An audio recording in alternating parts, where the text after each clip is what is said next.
ఎక్కడ ఈశ్వరానుగ్రహం ఉందో అక్కడ మంచి ఆలోచన వస్తుంది. ఎక్కడ ఈశ్వరానుగ్రహం ఉందో అక్కడ ఏది ప్రమాదకరమో అక్కడ అది జరగకుండా ఆపగలిగినటువంటి స్థితిలో అవతల ప్రాణులకు ఆలోచన ఈశ్వరుడు కల్పిస్తాడు. అంతే, ప్రమాదం తప్పిపోతుంది అంతే. పరమ ప్రేమ కలిగిన వాడై ఇంతటి తేజోవిరాజితులైనటువంటి పాండవులు తమ యొక్క రూపాల్ని ఎలా కప్పి ఉంచగలరు, తమ తేజస్సులను ఎలా నిగ్రహించి ఉంచగలరు, ఏ విధంగా ఇతరులను సేవించగలరు, అందులో ఏ పాటి వైక్లభ్యం కలిగిన అజ్ఞాతవాస నియమం భంగమైతే మళ్ళీ వాళ్ళు ఏడాది పాటు అజ్ఞాతవాసం 12 ఏళ్ళు అరణ్యవాసం చెయ్యవలసినటువంటి ఇబ్బంది కలుగుతుందని, వాళ్ళని ఆ స్థితి నుంచి ఉద్ధరించాలి అని నేను ప్రేమతో చెబుతున్నానయ్యా అని నిన్నటి రోజున ధౌమ్యుడు పాండవులకు ఎలా రాజుని సేవించి జాగ్రత్తగా మసులుకోవాలో చెప్పినటువంటి విషయాన్ని మీకు నేను విజ్ఞాపన చేసి ఉన్నాను. జిహ్వాగ్రే వర్తతే లక్ష్మీ, జిహ్వాగ్రే మిత్రబాంధవా, జిహ్వాగ్నే బంధనం ప్రాప్తి, జిహ్వాగ్రే మరణం ధ్రువం అంటుంది మనకి నీతిశాస్త్రం. ఎప్పుడైనా జిహ్వాగ్రే వర్తతే లక్ష్మి, లక్ష్మి అంటే ఐశ్వర్యం. ఐశ్వర్యం అన్న మాటని మీరు ఒకటి గుర్తుపెట్టుకోండి, బ్యాంకులో ₹1,00,00,000 ఉండడం ఐశ్వర్యం కాదు. తన దగ్గర ఏదీ లేకపోయినా ఒక కార్యాన్ని తలపెట్టినప్పుడు ఈశ్వరానుగ్రహంగా పరమ ప్రేమతో దానికి కావలసినవి అన్నీ తమకు తాముగా సమకూడడం. అలా సమకూడుతున్నాయి అంటే ఈశ్వరానుగ్రహము పుష్కళము అని గుర్తు. మీకు అవసరం లేనిది మీరు దాచినది, మీకు అవసరమైనది మీకు అందరిది, మీరు వాడినది కానీ మీకు సంతోషకరము కానిది ఐశ్వర్యమా అన్నది ప్రశ్నార్థకం. ఎందుచేత అంటే ఓ 10 లక్షలు ఉన్నాయి, బైపాస్ ఆపరేషన్కి పనికొచ్చింది అనుకోండి, పనికి రాలేదా అంటే పనికొచ్చింది, అది సంతోషకారకమా అంటే చెప్పడం కుదరదు. డబ్బు లేదా అంటే ఉంటుంది, కానీ అది ఒక్కొక్క నాడు తన మర్యాద నిలబెట్టడానికి అక్కరకు వస్తుందా అంటే అక్కడికి రాని స్థితిలోకి వెడతాడు. ద్రవ్యం ఉంటుంది, ఖర్చు పెడతాడు, కానీ ఎవ్వరి చేత మెప్పు ఉండదు. ఉందండి పెట్టాడంటాడు, దానికి ఒక గౌరవం ఉండదు. మీరు చూడండి, ఒక్కొక్క మహానుభావుడు ఉంటాడు. నేను చూశాను నా జీవితంలో కొందరు మహాపురుషుల్ని. అన్నవరం సత్యనారాయణ స్వామి వారి ప్రసాదం ఆయన చేత్తో పట్టుకుని పెడుతున్నాడు అనుకోండి, ఆయన చేత్తో ప్రసాదం పుచ్చుకుంటున్నామని ₹1,00,00,000 ఇచ్చిన దానికన్నా ఎక్కువ సంతోషంగా ప్రసాదాన్ని కళ్ళకద్దుకుని నోట్లో వేసుకుని పొంగిపోతాడు. ఒక ఆయన ఒక కార్యం తలపెట్టాడు అనుకోండి, తలపెడితే ఆ కార్యం నెరవేరడానికి మేమంటే మేమని అది శుభప్రదంగా మంగళప్రదంగా పరిపూర్తి కావడానికి పరమ ప్రేమతో వెంటపడతారు. భయపడి వెంట వచ్చిన వారు కాదు, లేకపోతే రేపొద్దున్న మన ఏమైనా చేస్తాడేమో అని వచ్చిన వాళ్ళు కాదు. అది తమ ఇంటి కార్యం కన్నా మిక్కుటమైన దానిగా భావించి ప్రేమతో ముందుకు రావడం, అదే ఈశ్వరుడు యొక్క పరిపూర్ణమైనటువంటి అనుగ్రహం. పాండవులు మీరు జాగ్రత్తగా గమనించండి, అత్యంత క్లిష్టమైన స్థితిలో ఉన్నారు ఇప్పుడు. ఎందుచేత అంటే ఒకటి, తమకి సహజముగా ఉన్నటువంటి తేజస్సుని అణచి ఉంచాలి. వాళ్ళు వేషం అంటే మార్చగలరేమో కానీ ఎంత వేషం కట్టినా తేజస్సు దాచడం అన్నది కుదరలేదనుకోండి, పర్వాలేదులే, ఇద్దరిని మాత్రం గుర్తుపట్టడం కుదరదు, ఇద్దరి తేజస్సుని పర్వాలేదు, వాళ్ళు ఏం పెద్ద ఇదిగా ఉండరు అందామా అంటే 5 అటువంటి వాళ్ళే, భార్య అటువంటి. వాళ్ళు ఏ వేషం తీసుకోనివ్వండి, ఏ వేషం తీసుకున్నారన్నది ప్రధానం కాదు, మీరు ఏ వేషం వేయించండి, వాళ్ళని చూడగానే మాత్రం అబ్బా సామ్రాట్టులా ఉన్నాడంటే, వాడు బిచ్చగాడిగా రానివ్వండి, బిచ్చగాడు అనుకోరు, ఏమంటే ఆయన సామ్రాట్టులా ఉన్నాడంటారు. అంటే దాచడానికి వీలు లేని తేజస్సు, దాచడానికి వీలు లేని తేజస్సు అయ్యుండి అనుమానమునకు అవకాశం కలగకూడదు. ఎందుకు నేను ఈ మాట అంటున్నానో తెలుసా అండి? భరతఖండం అంతా తెలుసు. పాండవులు అజ్ఞాతవాసంలోకి వెడతారు, 12 ఏళ్ళ అరణ్యవాసం పూర్తయిందని. ఏకకాలంలో 5 విరాట్ రాజు గారి కొలువుకి అనేక దిక్కుల నుంచి నేను ఈ పని చేస్తాను, నేను ఆ పని చేస్తానని వస్తున్నప్పుడు వాళ్ళు ఏ వేషంతో వచ్చినా చూసిన వ్యక్తికి అనుమానం వచ్చిందనుకోండి, అతను అడిగిన పనికి అతని తేజస్సుకి సంబంధం లేదు అని అనుమానం వచ్చిందనుకోండి, అలా ఏకకాలంలో 5 వ్యక్తులు ఒక ఆడది వచ్చి పైగా నేను 5 గంధర్వులకు భార్యను అని ఆవిడ చెప్పింది అనుకోండి, 5 గంధర్వులకు భార్య నరకానికి ఎలా అయింది అన్న విషయం అనుమానం వస్తుందా రాదా? మరి అనుమానం రాకుండా ఎలా జరిగింది అసలు? విరాట్ రాజుకి రాలేదు, మంత్రులకి రాలేదు, సంతానానికి రాలేదు, కీచకుడికి రాలేదు, ఎవ్వరికీ అనుమానం రాలేదు. ఎలా తటస్థిస్తుంది అలాగా? అది మనుష్య సంబంధమైన బుద్ధితో ఆలోచిస్తే కుదిరే విషయమా? అలా అనుమానం ఇప్పుడు ప్రమాదం ఎక్కడో తెలుసా అండి? ఒకసారి అనుమానం వచ్చింది అనుకోండి, వాళ్ళని పరిశీలన ఉంటుంది. రాజుకి అనుమానం కాని కలిగిందో అందులో వెంటనే గూఢచారుల్ని పెడతాడు. వీళ్ళెవరు ఏమిటి చూడండి అని చెప్తాడు. అటువంటి అనుమానం ఎవరికీ రాకుండా పాండవులు ఎలా ఉండగలరు? ఇప్పుడు ఎలా ఉండగలరో, ఎలా ఉన్నారో అలా ఉండడానికి మూలం ఎక్కడుందో మీరు పసిగట్టాలి. అది భారతం అంటే. అలా పసిగట్టగలిగితే మీకు భారతం నిత్య జీవితంలో పనికొస్తుంది. మీరు అది పసిగట్టకుండా అది పాండవుల కథ అని మీరు వింటే మీకు అంత ఉపయోగపడుతుంది మీ నిత్య జీవితంలో అని నేను అనుకోను. విశ్వాసము ఈశ్వరుడు. చాలా బాగా జ్ఞాపకం ఉంచుకోండి. విశ్వాసం అనగా ఈశ్వరుడే. ఒక 100 కలిసి ఒక సామూహిక వ్రతాన్ని ఆచరించారనుకోండి, 99 మందికి ఫలించనిది ఒకడికి ఫలిస్తుంది. ఎందువల్ల ఫలిస్తుంది అంటే ఆయనకి విశ్వాసం ఉంది ఆ వ్రతం మీద, ఆయనకి విశ్వాసం ఉంది ఋషి వాక్కు మీద, ఆయనకి విశ్వాసం ఉంది తాను ఆరాధన చేస్తున్నది ఫోటో కాదు ఈశ్వరుడని. ఎక్కడ విశ్వాసం ఉందో అక్కడ ఈశ్వరుడు ఉంటాడు, ఎక్కడ విశ్వాసం లేదో అక్కడ ఈశ్వరుడు ఉండడు. చంద్రశేఖర భారతి శృంగగిరి పీఠానికి ఆధిపత్యం వహించారు. అటువంటి మహాపురుషుడు ఒకసారి లోపల ఉన్నటువంటి తన అభ్యంతర మందిరంలోంచి చంద్రమౌళీశ్వరారాధన పూర్తయిపోయింది, లేదా కాసేపట్లో ప్రారంభం అవ్వాలి, అది ఆయన వచ్చే సమయం కాదు బయటికి, కాబట్టి పీఠాధిపతి బయటికి రారు అని ఒక ధైర్యం. అటువంటి సమయంలో అనుకోకుండా చంద్రశేఖర భారతీ స్వామి బయటికి వచ్చారు. వచ్చేటప్పటికీ ఆయన దగ్గర ఉండేటటువంటి ఒక పరిచారికుడు ఆయన ఆరాధన చేయవలసినటువంటి సాలగ్రామాల్ని గట్టిగా వాటిని ఏమనాలి, ఆ మాట అనడానికి కూడా కొంచెం ఇబ్బందిగానే ఉంటుంది, వాటిని స్నానం చేయిస్తున్నాడు అనొచ్చేమో మర్యాదతో. అయితే చాలా హేయమైన భాష ఉపయోగించాలంటే తోముతున్నాడు అనొచ్చేమో, ఎందుకంటే రేపు గ్రహణం కదండి. అందరి ఇళ్లలోనూ ఆరాధనా మందిరాలకి మళ్ళీ ఒకసారి స్నపన చేసుకోవడం, అన్ని మూర్తులను స్నానం చేయించి మళ్ళీ కూర్చోపెట్టడం అన్నది ఉంటుంది. మీరు జాగ్రత్తగా గమనించండి, చాలా చోట్ల ఒక మాట వాడతారు, గ్రహణం కదండి ఆ విగ్రహాలు ఎలా మెరుస్తున్నాయో చింతపండు ఎట్టి నిన్న తోమేమంటారు. అవి విగ్రహాలు చింతపండు పెట్టి తోమేం మెరుస్తున్నాయన్న భావన మీకు కలిగిన ఉత్తర క్షణంలో అక్కడ ఈశ్వరుడు లేడు, వాడు ఈశ్వరుడు కాడు, అది మీకు ఇత్తడి విగ్రహం, అది చింతపండు పెట్టి తోమితే మెరిసింది అంతే. చంద్రశేఖర భారతి బయటికి వస్తుంటే సాలగ్రామాల్ని పట్టుకుని గట్టిగా ఇలా తోమేస్తున్నాడు ఒక ఆయన. ఆయన అన్నారు, అది ఏమిటని అడిగారు. సాలగ్రామం అన్నాడు. ఏం చేస్తున్నావు అన్నారు. జిడ్డు లేకుండా గట్టిగా తోముతున్నానన్నాడు.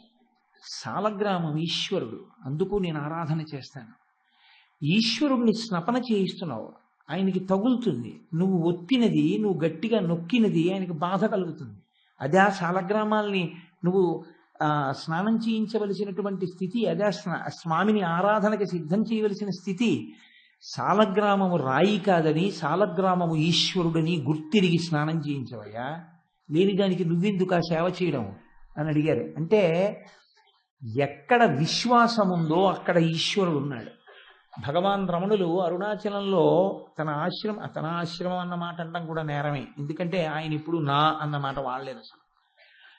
వారు బయటికి వస్తుంటే కొంతమంది మామిడి చెట్టు కాయల కోసం రాళ్లు పెట్టి కొడుతున్నారు. ఆయన గబగబా పరిగెత్తుకొచ్చి వాళ్ళందరినీ ఆపి, చాలండి, కాయలు కాసి మనకిచ్చిన ఫలితానికి రాళ్లతో కొట్టారు, నా తండ్రికి ఎంత నిప్పెట్టిందో అన్నారు. నమో వృక్షేభ్యో హరికేశాయోపవీతినే పుష్టానాం పతయే నమో నమో అని నువ్వు బతికున్నంత కాలం అభిషేకం చేయడం ఒకెత్తు, చెట్టుని రాయి పెట్టి కొట్టకుండా నా కోసం కాయి కాసిన చెట్టుని, పండిపోతే నా కోసం వదిలిపెట్టేసే చెట్టుని, అది కాయి ఇచ్చిన పాపానికి రాయి పెట్టి కొట్టనా, ఎంత నేరం అని నీ మనసుకి బాధ కలగడం నువ్వు మామిడి చెట్టులో ఈశ్వరుణ్ణి చూడడం. ఆ హృదయంలో ఆ సౌకుమార్యం కలగడం, ఆ కోమలత్వం కలిగేంత వరకు అసలు లోపల ఈశ్వరారాధనకి సంబంధించినటువంటి పటుత్వము కలగదు. ఆ విశ్వాసము ప్రధానము.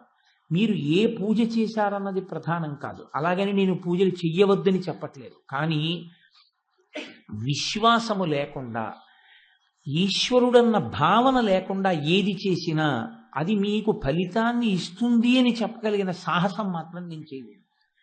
పూజ చేసుకోవడానికి కావలసినటువంటి హృదయ కోమలత్వాన్ని ఒకనాటికి కాకపోతే ఒకనాటికి అనుగ్రహించడానికి అది మిట్టవుతుందేమో అని నేను అనుకుంటున్నాను.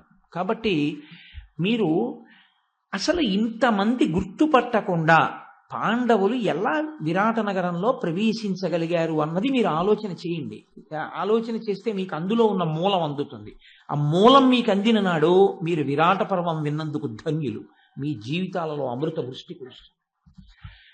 ఎందుచేత నేను ఈ మాట అంటున్నానంటే, విరాట పర్వాన్ని విరాట పర్వంగా చదివేసి విరాట పర్వాన్ని విరాట పర్వంగా మీరు అర్థం చేసుకుంటే అందులో మీకేం ఉండదు. అలాగా ఎందుకని వాళ్ళు గుర్తుపట్టలేదన్న విషయాన్ని ప్రతిపాదన చెయ్యరు. కానీ ఎందుకు గుర్తుపట్టలేదన్న విషయాన్ని మీరు ప్రశ్న వేసుకుని దాని జవాబుని మీరు వెతుక్కోవాలి. అలా వెతుక్కోవడం మీకు వస్తే మీ జీవితంలో ఒక కొత్త కోణం ఏర్పడడానికి మార్గం సుగమమవుతుంది. ఇప్పుడు ఆ కోణంలో మీరు అవధరించండి. నిన్నటి రోజున పాండవులు ఒక నిర్ణయం తీసుకున్నారు, మనమందరం ఈ వేషాల్లో వెడదామని. ధౌమ్యుడు వాళ్ళకి కావలసినటువంటి మంచి మాటలు ఏమున్నాయో వాటిని చెప్పాడు. ఆ తర్వాత అక్కడ నుంచి విరాట నగరానికి తొందరగా వెళ్ళాలి. ఎందుకు తొందరగా వెళ్ళాలి అంటే, అజ్ఞాతవాసం చేద్దాము అని నిర్ణయం తీసుకున్న తర్వాత మెల్లమెల్లగా వెళ్ళారనుకోండి, ఈలోగా వాళ్ళు ఎటు వెడుతున్నారో, ఎక్కడి నుంచి వెడుతున్నారో, ఏ మార్గంలో వెడుతున్నారో, ఏ దేశం వైపు వెడుతున్నారో కనిపెట్టడానికి కౌరవులు సిద్ధంగా ఉంటారు. వాళ్ళంత అమాయకులేం కాదు. మరి ఎవరు ఏమార్చారు? ఇది మీరు పట్టుకోవలసింది. దుర్యోధనుడు విరాట పర్వంలో ఉత్తర గోగ్రహణంలో అర్జునుడు ఆ రథం మీద వస్తే 12 నెలలు అవలేదు అని లెక్క కట్టాడు. 12 నెలలు అవలేదు అన్నాడు ఆయన. అవలేదు, అర్జునుడు తొందరపడి బయటికి వచ్చాడు కాబట్టి నియమభంగం అయిపోయింది అన్నాడు.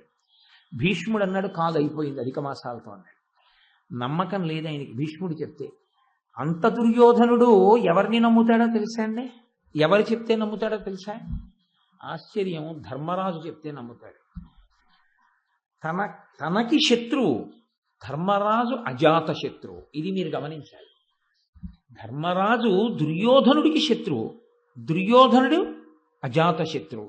మరి దుర్యోధనుడు ధర్మరాజుకి శత్రువు కాదా? కాడు. ఎందుకు కాడు? క్షాత్ర పద్ధతిలో ధర్మాన్ని వినియోగించి అధర్మాన్ని తొలగించే ప్రయత్నం చేస్తాడు తప్ప ధర్మరాజు ఆయనకి ఆంతరమందు శత్రుభావన ఉండదు. అది పుట్టని శత్రువులు కలవాడు. ఇప్పుడు కాదు, ఎప్పుడు ఆయనకు పుట్టరు. అది ఆయన గొప్పతనం. కాబట్టి ఇంత దుర్యోధనుడికి నమ్మకం ఏమిటంటే, ధర్మరాజు గారు అబద్ధం చెప్పడు. భీష్ముడు కానీ ఒకవేళ పక్షపాతంతో ఇలా చెప్పేశాడేమో.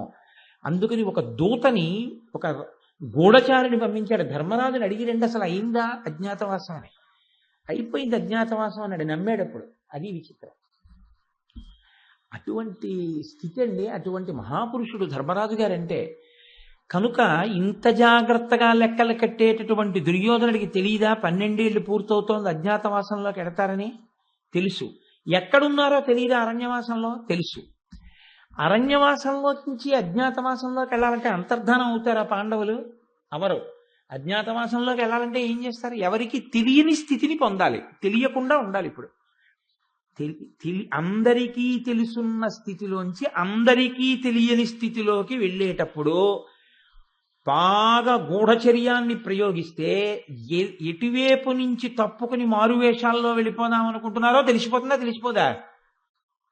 మరి ఎందుకు చేయలేపాడు దుర్యోధనుడు ఆ పని? పోని అది చేయలేదండి దుర్యోధనుడు అందా అంటే తర్వాత గూఢచారుల్ని పంపినట్టు, గూఢచారులు వచ్చినట్టు, దుర్యోధనుడు మాట్లాడినట్టు సాక్ష్యాలు ఉన్నాయి విరాట పర్వంలో. మరి అరణ్యవాసం పూర్తయి అజ్ఞాసవాసంలోకి వెళ్ళే లోపల పట్టుకోవడం చాలా తేలిక, అసలు చాలా తేలిక. ఫలానా చోటికి వెళ్ళారన్నది దొరుకుతుంది. భరతఖండం అంతా వెళ్ళకక్కర్లేదు, అనుమానాస్పద ప్రాంతాలు పట్టుకుంటే చాలు. ఇలా వెళ్ళారండి, ఇందులోకి వెళ్ళాకే కనపడలేదంటే ఆ ఊళ్ళో వెతికేస్తే చాలు. మరి ఎందుకు చేయలేదు దుర్యోధనుడు? ఆ ఉత్తర గోగ్రహణం, ఆ దక్షిణ గోగ్రహణం వాళ్ళందరూ మత్స్యదేశంలోకి వెళ్ళారని అనుమానం వచ్చిన వారం రోజుల్లో చేస్తే బయటకు వచ్చేస్తారు. ఎందుకంటే గోవులు పాడైపోతుంటే వాళ్ళు చూస్తూ ఊరుకోలేరుగా, ధర్మం కోసం బయటకు వచ్చేయాలి. మరి ఎందుకు చేయలేదు 12 నెలలు దాటే వరకు? ఉందా జవాబు? ఎక్కడైనా ఉందా విరాట పర్వంలో? అది ఉంటే మీకు నాకు పనికొస్తుంది. అది లేదనుకోండి, అది వాళ్ళ కథ ఏమో అయోమయం. అది దుర్యోధనుడి యొక్క వైఫల్యం అంతే.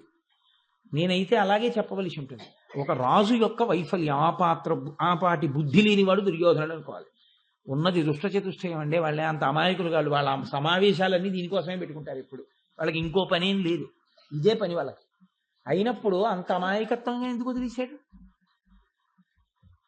దానికి ఎక్కడ మూలం ఉందో నేను మీకు చూపించే ప్రయత్నం చేస్తాను, జాగ్రత్తగా వినండి. ఇప్పుడు వడివడిగా వెడుతున్నారు. వడివడిగా వెళ్ళేటప్పుడు అందరూ వెళ్ళే మార్గంలో వెడితే దుర్యోధనుడు పసిగట్టలేకపోయాడని మనం అనుకుంటున్నాం. కానీ ఏమో ఎక్కడ ఏ చాటున మాటు వేసి ఉన్నాడో. అందుకని రహదారుల వెంట వెళ్లకుండా అరణ్య మార్గంలోంచి వెళ్ళారు. అరణ్య మార్గాలలోంచి వెళ్ళి అలా కొద్ది దూరంలో విరాట నగరం కనపడుతోంది. ఏదో ట్రైన్లో వెళ్ళిపోతుంటే చూడండి, ఇంకా ఔటర్ కనపడుతుంది. అలా విరాట నగరం కనపడుతోంది. ఇప్పుడు విరాట నగరం కనపడుతోంది. విరాట నగరం లోపలికి వెళ్ళిపోవాలి. విరాట నగరంలోకి వెళ్ళిపోతే అజ్ఞాతవాసం మొదలైపోయిందని గుర్తు. అంటే ఇప్పుడు వేషాలు మారాలి. ఇప్పుడు ఈ వేషాలు మారడంలో 2 విషయాలు ఉన్నాయి. ఒకటి, వాళ్ళు విరాట నగరంలోకి వెళ్ళడం. విరాట నగరంలోకి వెళ్ళడం ఒక్కడు కాడు, అదంతా పూర్తయిపోయిందని గుర్తు. ఎప్పుడంటే 6 వెళ్ళిపోవాలి. ఒకరు వెళ్ళి, 2 వెళ్ళి, 3 వెళ్ళి, 4, 5 వెళ్ళలేక 6 వెళ్ళింది అనుకోండి, మళ్ళీ ఇబ్బందే. వెళ్ళడం వాళ్ళ చేతిలో ఉంది. ఏమిటండి, విరాట్రాజు చేతిలో కూడా ఉంది. నాకు అక్కర్లేదా ఇప్పుడంటే? నేను ఆవుల్ని పోషిస్తానండి అన్నాడండి ఒక ఆయన వెళ్ళి. నాకేం అక్కర్లేదు, నాకు పోషించేవాడు ఉన్నాడు, ఇప్పుడు నాకు ఎవరు అక్కర్లేదు ఆయన అన్నాడు అనుకోండి. ఏం చేయాలి అప్పుడు? 4 వెళ్ళిపోయారు, 5 ఆయన వెళ్ళలేదు. ఇప్పుడు మళ్ళీ సమస్య వచ్చిందా లేదా? 5 ఆయన కూడా చేయాలి అజ్ఞాతవాసం. 4 చేశాం కదండి, మెజారిటీలు పనికిరావు అక్కడ. 5 చేయాలి, ద్రౌపది చేయాలి. 5 దొరికి ద్రౌపదికి దొరకలేదు, ఏమవుతుంది? అంటే వీళ్ళు అనుకుంటే అయిపోతుందా? తీసేసుకుంటాడా విరాట్రాజు? వీళ్ళు అనుకున్నట్టు విరాట్రాజు తీసుకోవాలంటే ఎవరి అనుగ్రహం ఉండాలని మీరు అనుకుంటున్నారే? అది విరాట పర్వం. అక్కడ పట్టుకున్నారు మీరు. మీరు ప్రాజ్ఞులు తెలియనట్టు ఉంటారు. అనుకున్నది ఒకటి, జరిగినది ఒకటి అంటుంటారు. అనుకున్నదొకటి, జరిగినదొకటి, మధ్యలో ఈశ్వరుడు ఉంటే అనుకున్నదొకటి, అయింది అదే కూడా ఈశ్వరుడు ఉన్నాడు కదా. అనుకున్నదొకటి, అయిందొకటి. పాండవులకి ఇప్పటి వరకు వాళ్ళు ఓడిపోదాం, అరణ్యాలకు వెళదామని రాలేదు, కానీ అరణ్యాలకు వెళ్ళారు. ఇప్పుడు విరాట్ రాజు గారి దగ్గర ఇలా వెడదాం అనుకుంటున్నారు, అలాగే ఆయన తీసేసుకున్నాడు. అంటే ఇప్పుడు ఎవరు అనుగ్రహం కలిగింది? ఖచ్చితంగా దైవానుగ్రహం కలిగింది. ఎవరు తెచ్చిచ్చారు ఈ దైవానుగ్రహాన్ని? ఎవరు తెచ్చిచ్చారో చూడండి. ఇది మీకు తెలిస్తే మీరు కూడా జీవితంలో ఎవరితో కలిసి ఉండాలో, ఎవరి నుంచి ఎప్పుడు విడిపోకూడదో మీకు అర్థమవుతుంది. జీవితంలో ఎంతమంది ఉన్నా ఏ ఒక్కరిని మీరు వెతుక్కు పట్టుకుని ఆయనతో సంగం పెట్టుకుని ఉండాలో, ఏ ఒక్కరితో మీరు ఉండకపోతే ప్రమాదం వస్తుందో మీకు అర్థమైపోతుంది. ఎందుచేత అంటే గబగబా నడిచారు. ఇహ విరాట నగరంలోకి వెళ్ళిపోవాలి. వెంటనే పాండవరాజు గారు తనతో అప్పటి వరకు అనుగమించినటువంటి బ్రాహ్మణులందరినీ ముందే పంపించేశాడు. రథాన్ని తోలేటటువంటి ఇంద్రసేనుడనేటటువంటి సారథిని పిలిచి ఆయన్ని ద్వారకా నగరానికి వెళ్ళిపోమన్నాడు. ద్రౌపదీదేవి యొక్క ఆంతరంగిక పరివారాన్ని, వంట వాళ్ళని, వీళ్ళందరినీ కూడా ఆ పాంచాల రాజ్యానికి, ఆ ద్రుపదుడి యొక్క రాజ్యానికి వెళ్ళిపోమ్మని చెప్పాడు. ధౌమ్యుణ్ణి మీరు అగ్నిహోత్రాల్ని తీసుకుని పరిరక్షణ చేస్తూ ఎందుకంటే వాళ్ళు నిత్యాగ్నిహోత్రికులు, అగ్నిహోత్రం చేయాలి రోజు. మీరు అగ్నిహోత్రాన్ని మా తరపున పరిరక్షణ చెయ్యండి అని చెప్పాడు. శ్రద్ధ అన్న మాటకు అర్థం చూడండి. అందుకే పూర్వం ఇంటికి తాళం వేసి వెడితే తాళం తీసి దీపం పెట్టమని ఒకరికి చెప్పేవారు. ఇంట్లో ఓ తల్లో తండ్రో ఉండిపోతే, ఏమంటే కొంచెం మా అమ్మగారిని చూస్తూ ఉండండి అని చెప్పినట్టే ఈశ్వరుడు ఇంట్లో ఉన్నాడని వాళ్ళకి నమ్మకం. ఇంట్లో ఉన్నాడు కాబట్టి నా స్వామికి దీపం లేకుండా ఎలా, నేను వారం రోజులు వెళ్ళిపోయి ఆయనకి దీపం లేకుండా, ఆయనకి నైవేద్యం లేకుండా ఎలా? అందుకని ఓ అరడజన బెల్లం ముక్కలు ఓ డబ్బాలో పడేసి, అయ్యా కొంచెం పొద్దున్న తలుపు తాళం తీసి మా పూజ గది ఒక్కటి కాస్త శుభ్రం చేసి ఒక్క దీపం పెట్టి బెల్లంగడ్డ నైవేద్యం పెట్టండి అయ్యా అని అడిగేవారు. అది చాలా సంతోషంగా ఒప్పుకునేవారు. అది చేసి పెడతామనేవారు. 6 రోజులో 7 రోజులో ఈయన యాత్రకు వెళ్ళినా ఆయన ఇంట్లో మాత్రం దీపం వెలిగేది, బెల్లంగడ్డ నైవేద్యం జరిగేది కనీసంలో కనీసం. ఎప్పుడది? వాడోడు ఉన్నాడంటేను, వాడోడు ఉన్నాడు మరి మేము వెళ్ళిపోతే ఆయన దగ్గర దీపం, ఆయనకి ఎవరండి భోజనం అన్న భావన ఉంటే, అది లేనినాడు గొడవ ఎక్కడుందండి?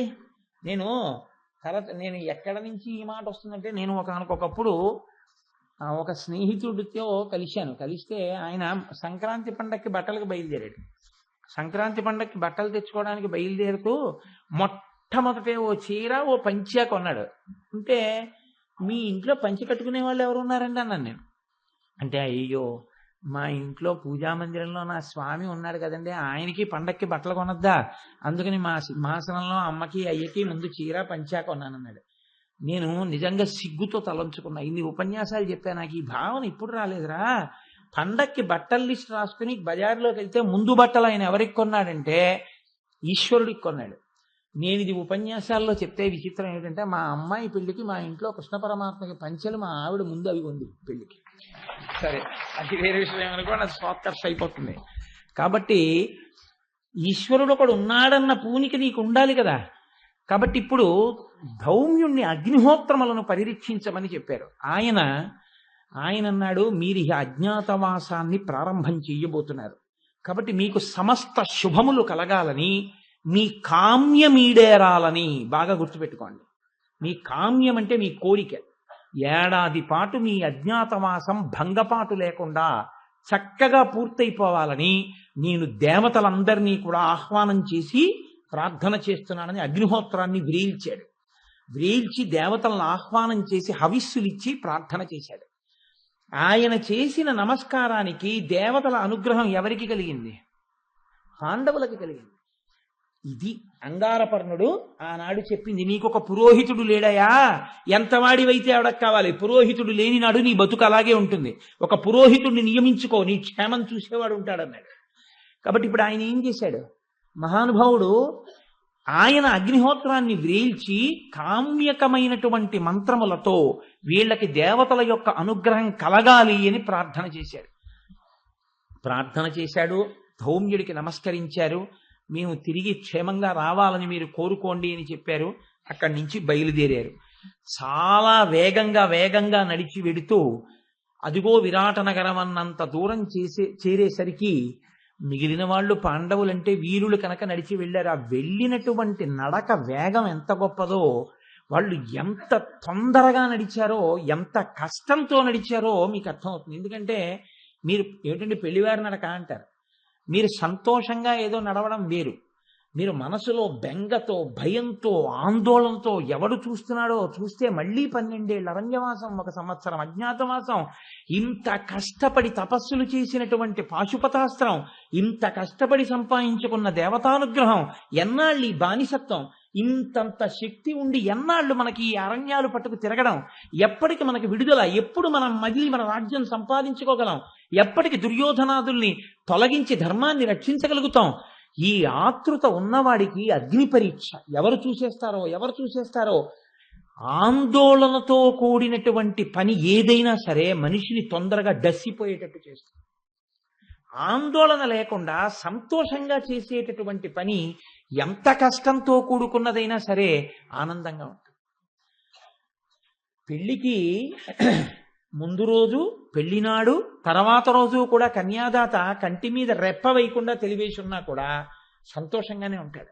ఎందుకనంటే కూతురు పెళ్లి, ముందు రోజు రాత్రంతా బంధువులు వచ్చిన వాళ్ళు వాళ్ళందరినీ కౌగిలించుకోవడం, అందరితో కబుర్లు, మగపెళ్లి వాళ్ళు, వాళ్ళ వైభవం, వాళ్ళు ఎంత మంచి వాళ్ళు, ఏమిటి అసలు ఈ సంబంధం ఎలా కలిసింది, ఇవన్నీ చెప్పిందే చెప్పి వాళ్ళని తీసుకెళ్లి పెళ్లి కొడుకుని చూపించి, వియ్యాలారిని చూపించి, పరిచయాలు చేస్తూ ఏ తెల్లవారగట్ట రెండింటికో ఇలా పడుకున్నట్టు పడుకుని మళ్ళీ లేచి సంధ్యావందనం చేసుకుని మర్నాడు రాత్రి పెళ్లి 11:08 మళ్ళీ ఆ రోజు రాత్రంతా నిద్ర లేకుండా ఆ మర్నాడు రాత్రి మళ్ళీ ఇంట్లో ఏవో ఉత్సవాలు హడావిడి, దాంతో ఇంత చేసినా ఎంతో సంతోషంగా ఉంటాడు. ఎందుకని అంటే మనసులో సంతోషం, నేను ఒక మంచి పని చేస్తున్నాను, ఒక శుభం చేస్తున్నానన్న ఆనందం అలసటని తెలియనివ్వదు.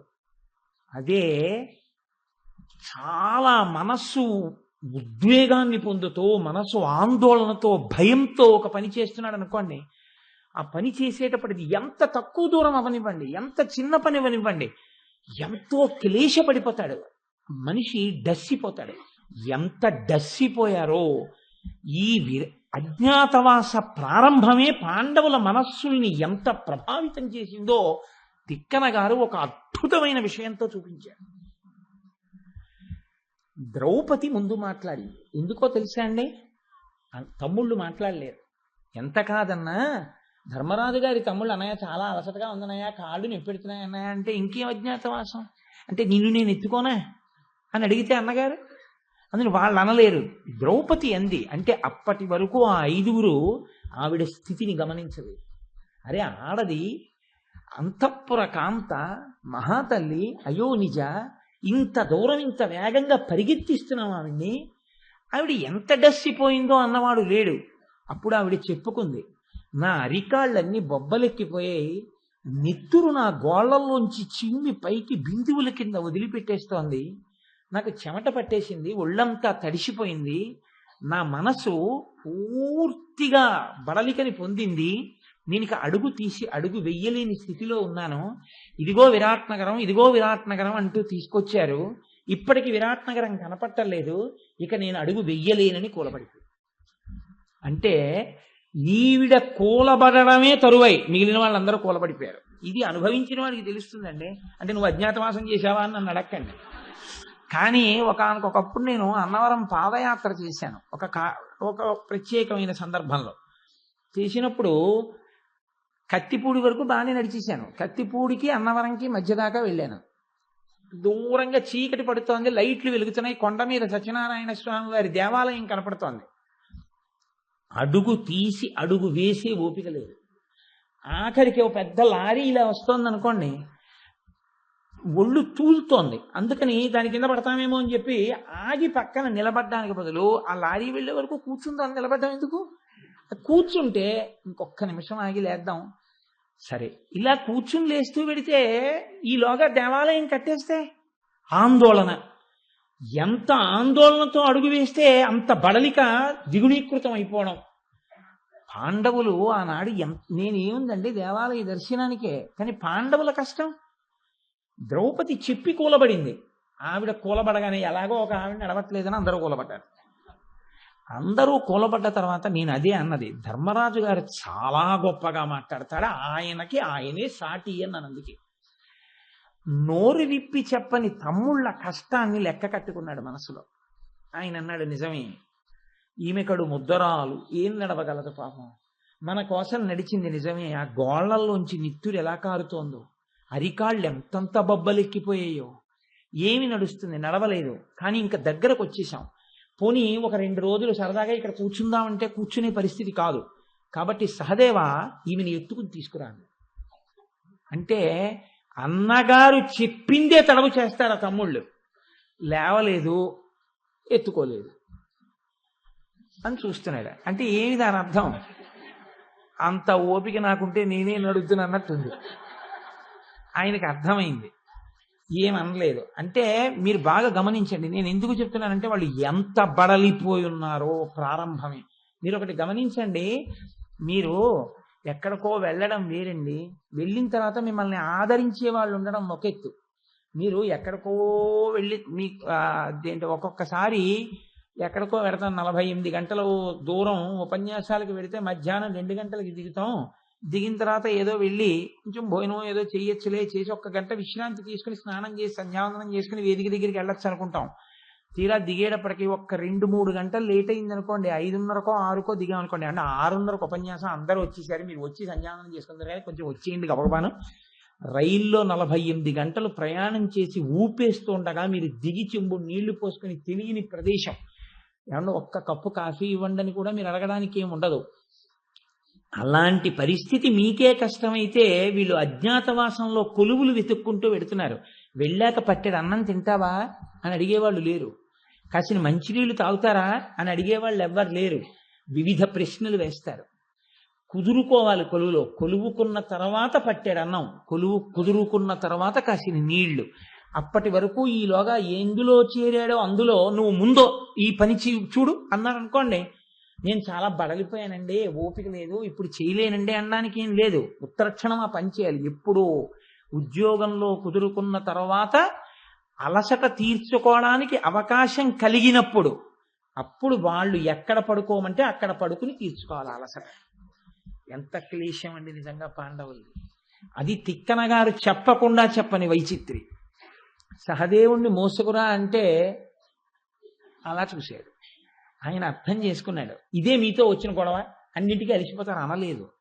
పెద్దరికమే. ధర్మరాజు మాట చేత పసిగడతాడు. నకులుణ్ణి అడిగాడు, నువ్వు మోసుకునిరా అన్నాడు. అని చూశాడు ఆయన. అంటే ఇప్పుడు ఏమర్థమైంది? అంతటి పంచపాండవులలో ఇద్దరు ద్రౌపదిని మోసుకుని వెళ్ళగలిగిన స్థితిలో కూడా లేరు. ఆయన ఇప్పుడు అన్నాడు, అర్జున నువ్వు మోసుకునిరా అన్నాడు. ఉత్తర క్షణం ప్రియమార ఎత్తుకున్నట్టు ఆయన. ఎవరు ఎత్తుకోపోతే చస్తామా అని ఎత్తుకోలేదు. ప్రియమార అంటే నకుల సహదేవులు ఏ బడలికని పొందారో అది అర్జునుడు పొందలేదు. ఇదే ఎన్ని గంటలు యుద్ధం చేయనివ్వండి, ఇంకా ఎన్ని లక్షల సైన్యం చుట్టుముట్టనివ్వండి, ఆయన భుజములు పొంగుతుంటాయి. అసలు బడలికన్నది ఉండదు, దాహం అన్నది ఉండదు. నిత్యోత్సాహి. ఆయన శక్తి అటువంటిది. ఇంత శక్తివంతుడు కనుకనే ఒక్కడే ఉత్తర కుమారుణ్ణి సారథిగా పెట్టుకుని ఆ గోగ్రహణాన్నంతటిని నిగ్రహించగలిగాడు. ఆయన గొప్పతనంగా వర్ణించడం కాదు, తేడా చెప్పడంలో తిక్కన గారు తీసుకున్న సందర్భాన్ని చూడండి. అర్జునుడు అవలీలగా ప్రేమగా ప్రియమార ఎత్తుకున్నట్టు ఎత్తుకుని, అంటే అప్పుడే ఏదో భార్యను ఎత్తుకుని తీసుకెళ్లడం అనేటటువంటి ముచ్చటతో తనంత తానెవడో భార్యను ఎత్తుకున్నాడు అనుకోండి, ఎంత సరదాగా ఎత్తుకుంటాడో అంత సరదాగా ఎత్తుకున్నాడు. ఎత్తుకుని గబగబా తీసుకుని వెళ్ళిపోయి వాళ్ళందరూ కలిసి ఎక్కడ ఆగారో తెలుసా అండి? శ్మశాన వాటిక ఎందు ఆగారు. ఎందుకని? మాట్లాడుకోవాలి. ఇది ప్రారంభం అంటే, ఇది కష్టం అంటే. ఇంత గొప్ప పాండవులు 5గురు భార్యతో కలిసి ఇదే ఆఖరిసారి వాళ్ళ 5గురు కలిసి పాండవులుగా ఒకళ్ళతో ఒకళ్ళు అరమరిక లేకుండా, సంకేతాలు లేకుండా ధర్మరాజు గారుగా భీముడితో ఒరే భీమా, ఒరే నకుల అని మాట్లాడాలంటే ఏడాది వరకు కుదరదు. ఇదే ఆఖరిసారి మాట్లాడుకోవడం. ఈ ఆఖరిసారి మాట్లాడుకోవడానికి వాళ్ళకి దొరికిన నెలవేమిటో తెలుసా అండి? ఎక్కడో కూర్చుని మాట్లాడుకోవడానికి కుదరదు. కాన్ఫరెన్స్ హాల్ బుక్ చేస్తానంటే కుదరదు, అజ్ఞాతవాసానికి వెళ్ళాలి. కాబట్టి ఎవ్వరూ తమని చూడడానికి వీలు లేని చోటుకి వెళ్ళాలి. ఎవడైనా తోచలేదు అనుకోండి, అలా సినిమాకి పోదామండి అంటాడు, అయితే అలా షికారుకి పోదామని. ఇంకా ఏమీ తోచలేదు అనుకోండి, భానుగుడి నుంచి జగన్నాయకపూర్ నుంచి భానుగుడో, ఇటు నుంచి ఎదురో అటు నుంచి పొదరో తిరుగుతాడు. అంతేగాని ఏం తోచట్లేదు అలా శ్మశానానికి పోయిద్దాం ఏంటండి అని ఎవరన్నా అంటాడు ఏంటి? ఎవడనడం. అక్కడికి ఎవడెళ్తాడు? ఎవడెళ్ళడం. కాబట్టి వీళ్ళు ఎవ్వడూ రావడానికి అవకాశం చోట వీళ్ళు మాట్లాడుకోవాలి. ఇప్పుడు అంటే వాళ్ళ నిర్భయత్వం, వాళ్ళు ఎలా అక్కడ నిలబడి మాట్లాడుకోగలరో, వాళ్ళ మనసులు ఎంత మంచి జవంతో కూడుకుని ఉన్నాయో మీరు గమనించండి. ఇప్పుడు అక్కడ నిలబడితే అర్జునుడు ధర్మరాజు గారికి చెప్తున్నాడు, అన్నయ్య ఈ చెట్టు వంక చూడన్నాడు. పెద్దలు ఏం చెప్తారంటే, ఆంధ్ర సాహిత్యం మొత్తం మీద ఒక చెట్టుని ఇలాంటి పద్యంతో చెప్పినటువంటి కవి లేడు అంటారు. చాలా మంది పెద్దలు అంటారు. ఎంతమంది పెద్దలు అంటారో జమ్మి చెట్టు మీద రాసినటువంటి పద్యం గురించి. ధర్మరాజు ఏదైనా ఒప్పుకునేటట్టుగా చెప్పడం చాలా కష్టం. నేను మీతో తరచు చెప్తున్నాను, ధర్మరాజు గారు మాట్లాడినా అలాగే ఉంటుంది, ధర్మరాజు గారితో మాట్లాడటం కూడా చాలా కష్టం. ద్రౌపది విషయంలోనూ అంతే. ఆయన అన్నాడు, ఎగసిన కొనలేచి నింగినంతంతకు అవలద్రోచుచుదనరారుదా అని చాగిన శాఖలాశాచక్రముల కొలందలు బారబెట్టంగ బొలుచుదాని కవటలుండుంటితో గదిగిచు ఎడమలు మ్రింగి ప్రబ్బగ సొంపు మిగులుదాని లోని జొంపము పవలును పెను చీకటి నొదవించి పొదలంగ నొప్పుదాని కనియ పవమాన వివిధవర్తన కళానువర్తి కాక ఘాకారవ స్ఫూర్తి జాత భీతి పరిసరవర్తి ఆభీల భుజగ చండమూర్తి శమీతరు చక్రవర్తి. ఒక చక్రవర్తితో పోల్చాడు ఆ చెట్టుని అర్జునుడు. ఆ చెట్టు ఎంత భయంకరంగా ఉంది అన్నదాన్ని దాని వర్ణన చేత తెలుస్తుంది. అసలు ఉన్నది శ్మశానంలో. శ్మశానంలో ఉన్నటువంటి చెట్టు చిన్నదైతే ధైర్యంగా దాని కింద కడతారు. చాలా పెద్ద చెట్టు అనుకోండి, దాని కిందకి వెళ్ళడానికి తెలుస్తారు. అందున చాలా పెద్ద చెట్టు అయ్యుండి అసలు మీరు దాని చుట్టూ ఉన్నటువంటి వాతావరణం ఇంకొకలా ఉందనుకోండి, శ్మశానానికి వెళ్ళిన వాడు కూడా దాని కిందకి వెళ్ళడం, ఆ చెట్టు కిందకి వెళ్ళడం. అది ఎలా ఉందో చెప్తున్నారు. ఎగసిన కొనలేచి నింగినంతంతకు అవల ద్రోచుచు తనరారుదా అని. ఆ చెట్టు ఎంత ఎత్తు పెరిగిందంటేట అది ఆకాశాన్ని పైకి తోసేస్తోందా అన్నట్టుగా ఉంది. అంటే అంత ఎత్తుకి పెరిగిపోయినటువంటి చెట్టు. చాగిన శాఖలు లాశాచక్రమున కొలందలు బారబెట్టంగ బొలుచుదాని. ఇక చుట్టుకొలతో 10 దిక్కుల్ని కూడా తగులుతూ పక్కలకి నెట్టేస్తున్నాయా అన్నంత పెద్ద పెద్ద కొమ్మలతో ఉంది. కవటలుండింటితో గదిగిచు ఎడమలు మ్రింగి ప్రబ్బగ సొంపు మిగులుదాని. కొమ్మలో పోనీ ఏదో చూడ్డానికి అందంగా అలా విశాలంగా ఈ కొమ్మ పక్కన కొమ్మ అలా ఏం లేవు. ఆ కవటలుండుంటితో గదిగిచు ఒక కొమ్మతో ఒరుసుకుంటూ కొమ్మకి మధ్య ఎడం లేకుండా ఈ కొమ్మలోంచి వచ్చినటువంటి ఆ శాఖలు, ఆ చిన్న చిన్న చిన్న రెమ్మలు ఈ కొమ్మకున్న రెమ్మలతో కలిసిపోయి ఏ కొమ్మ రెమ్మల్లోకి వెళ్ళాయో తెలియకుండా చీకటిగా అసలు సూర్యకిరణాలు తమలోంచి కిందకి పడడానికి వీలు లేని రీతిలో అల్లేసేట. లోని జొంపము పవలును పెనుచీకటి నొదవించి పొదలంగ నొప్పుదాని. అది మిట్ట మధ్యాహ్నం పగలనుకోండి, చెట్టు కిందకి వెడితే మాత్రం కటిక చీకట్లా అనిపిస్తుంది. ఎందుకో తెలుసా? శ్మశానం పగటిపూటే భయహేతు. పగటిపూటే శ్మశానంలోకి వెడితే భయం వేస్తుంది. చీకటి పడుతుండగా అసలు శ్మశానంలోకి వెళ్ళడానికి ఎవరు సాహసం చేయరు. అసలు రాత్రి శవదహనమే లేదు. అది పగటిపూటైనా చీకటిగా ఉంది శ్మశానంలో అన్న భావన మనసుకి కలిగేటట్టుగా ఉందనుకోండి, వెంటనే తుళ్ళుపాటు కలుగుతుంది. తుళ్ళుపాటు అంటే మనసు ఉద్వేగాన్ని చెంది భయపడి అదురొస్తుంది. ఆ అదురుకి అది సరి అయిన భూమి కాదు. కాబట్టి అలా ఉండే చోటుకి వెళ్ళరు. అసలు లోకమంతా ఒక ఎత్తు, అదొక్కటి ఒక ఎత్తు. చాలా గమ్మత్తుగా ఉంటుంది. ఆ శ్మశాన ప్రదేశమే విచిత్రం, దాని అసాధ్యం కోలా. నేను మా అమ్మగారి శరీరం వదిలిపెట్టినప్పుడు వెళ్ళి పూజ చేయడానికి ఇలా కూర్చుంటే ఇంతంత నోళ్లు తెరిచినటువంటి పురుగులు నా తొడల కిందకి చేరి నోళ్లు తెరిచి ఇలా ముట్టుకుంటున్నాయి. ఏమిటి ఇన్ని పురుగులని ఇలా ఎత్తి చూసి అడిగిపోయాను నేను. వెళ్ళిపోతే పూజ చేయిస్తున్నాయని అన్నాడు. మేము అస్తమానం వస్తుంటాం కదండి, ఏం భయపడక్కర్లేదు, అవి ప్రాణం ఉంటే తెలుసుకుంటాయి, ప్రాణం లేకపోతే తెలుసుకుంటాయి. ప్రాణం పోతే మాత్రం అరగంటలో ముక్కల కింద కొరికేస్తాయి. అవి ముట్టుకుని చూస్తాయి. ప్రాణం ఉంటే వాటికి తెలుస్తుంది, అవేం చెయ్యి కొరకవు. అవే కొరికితే ఇంతంత ముక్కలు కొరికేస్తాయండి అన్నాడు. నేను తెల్లబోయాను, దానికి ఎలా తెలుసురా ప్రాణం ఉన్న వస్తువు అని. అదే ఒక శవాన్ని తీసుకొచ్చి కూర్చోబెట్టి పూజ చేసే లోపల కొరకడం మొదలెట్టేస్తాయి. అసలు ఆ శ్మశానమే చాలా విచిత్ర భూమి. కాబట్టి చీకటిలో శ్మశానం మరింత భయంకరం. అటువంటి చీకటి పగటిపూట శ్మశానానికి వెళ్ళిన వాడికి ఆ చెట్టు కింద కడితే చీకట్లా కనిపిస్తుంది. ఎందుకంటే అది మిట్ట మధ్యాహ్నం అయినా సూర్యకిరణాలు ఆ చెట్టు కిందకు పడవు. అంటే ఇప్పుడు మీరు బాగా అర్థం చేసుకోవాలి, ధర్మరాజును ఒప్పించడానికి అర్జునుడు ఆ చెట్టు గొప్పతనాన్ని చెప్తున్నాడు ఇప్పుడు. ఎందుకని? అసలు అన్నయ్య శ్మశానానికి రారెవరు, ఒకవేళ వచ్చిన పగటిపూట వస్తారు. పగటిపూట వచ్చిన చీకటిలా ఉండే ప్రదేశంలోకి ఎవరు వెళ్ళరు.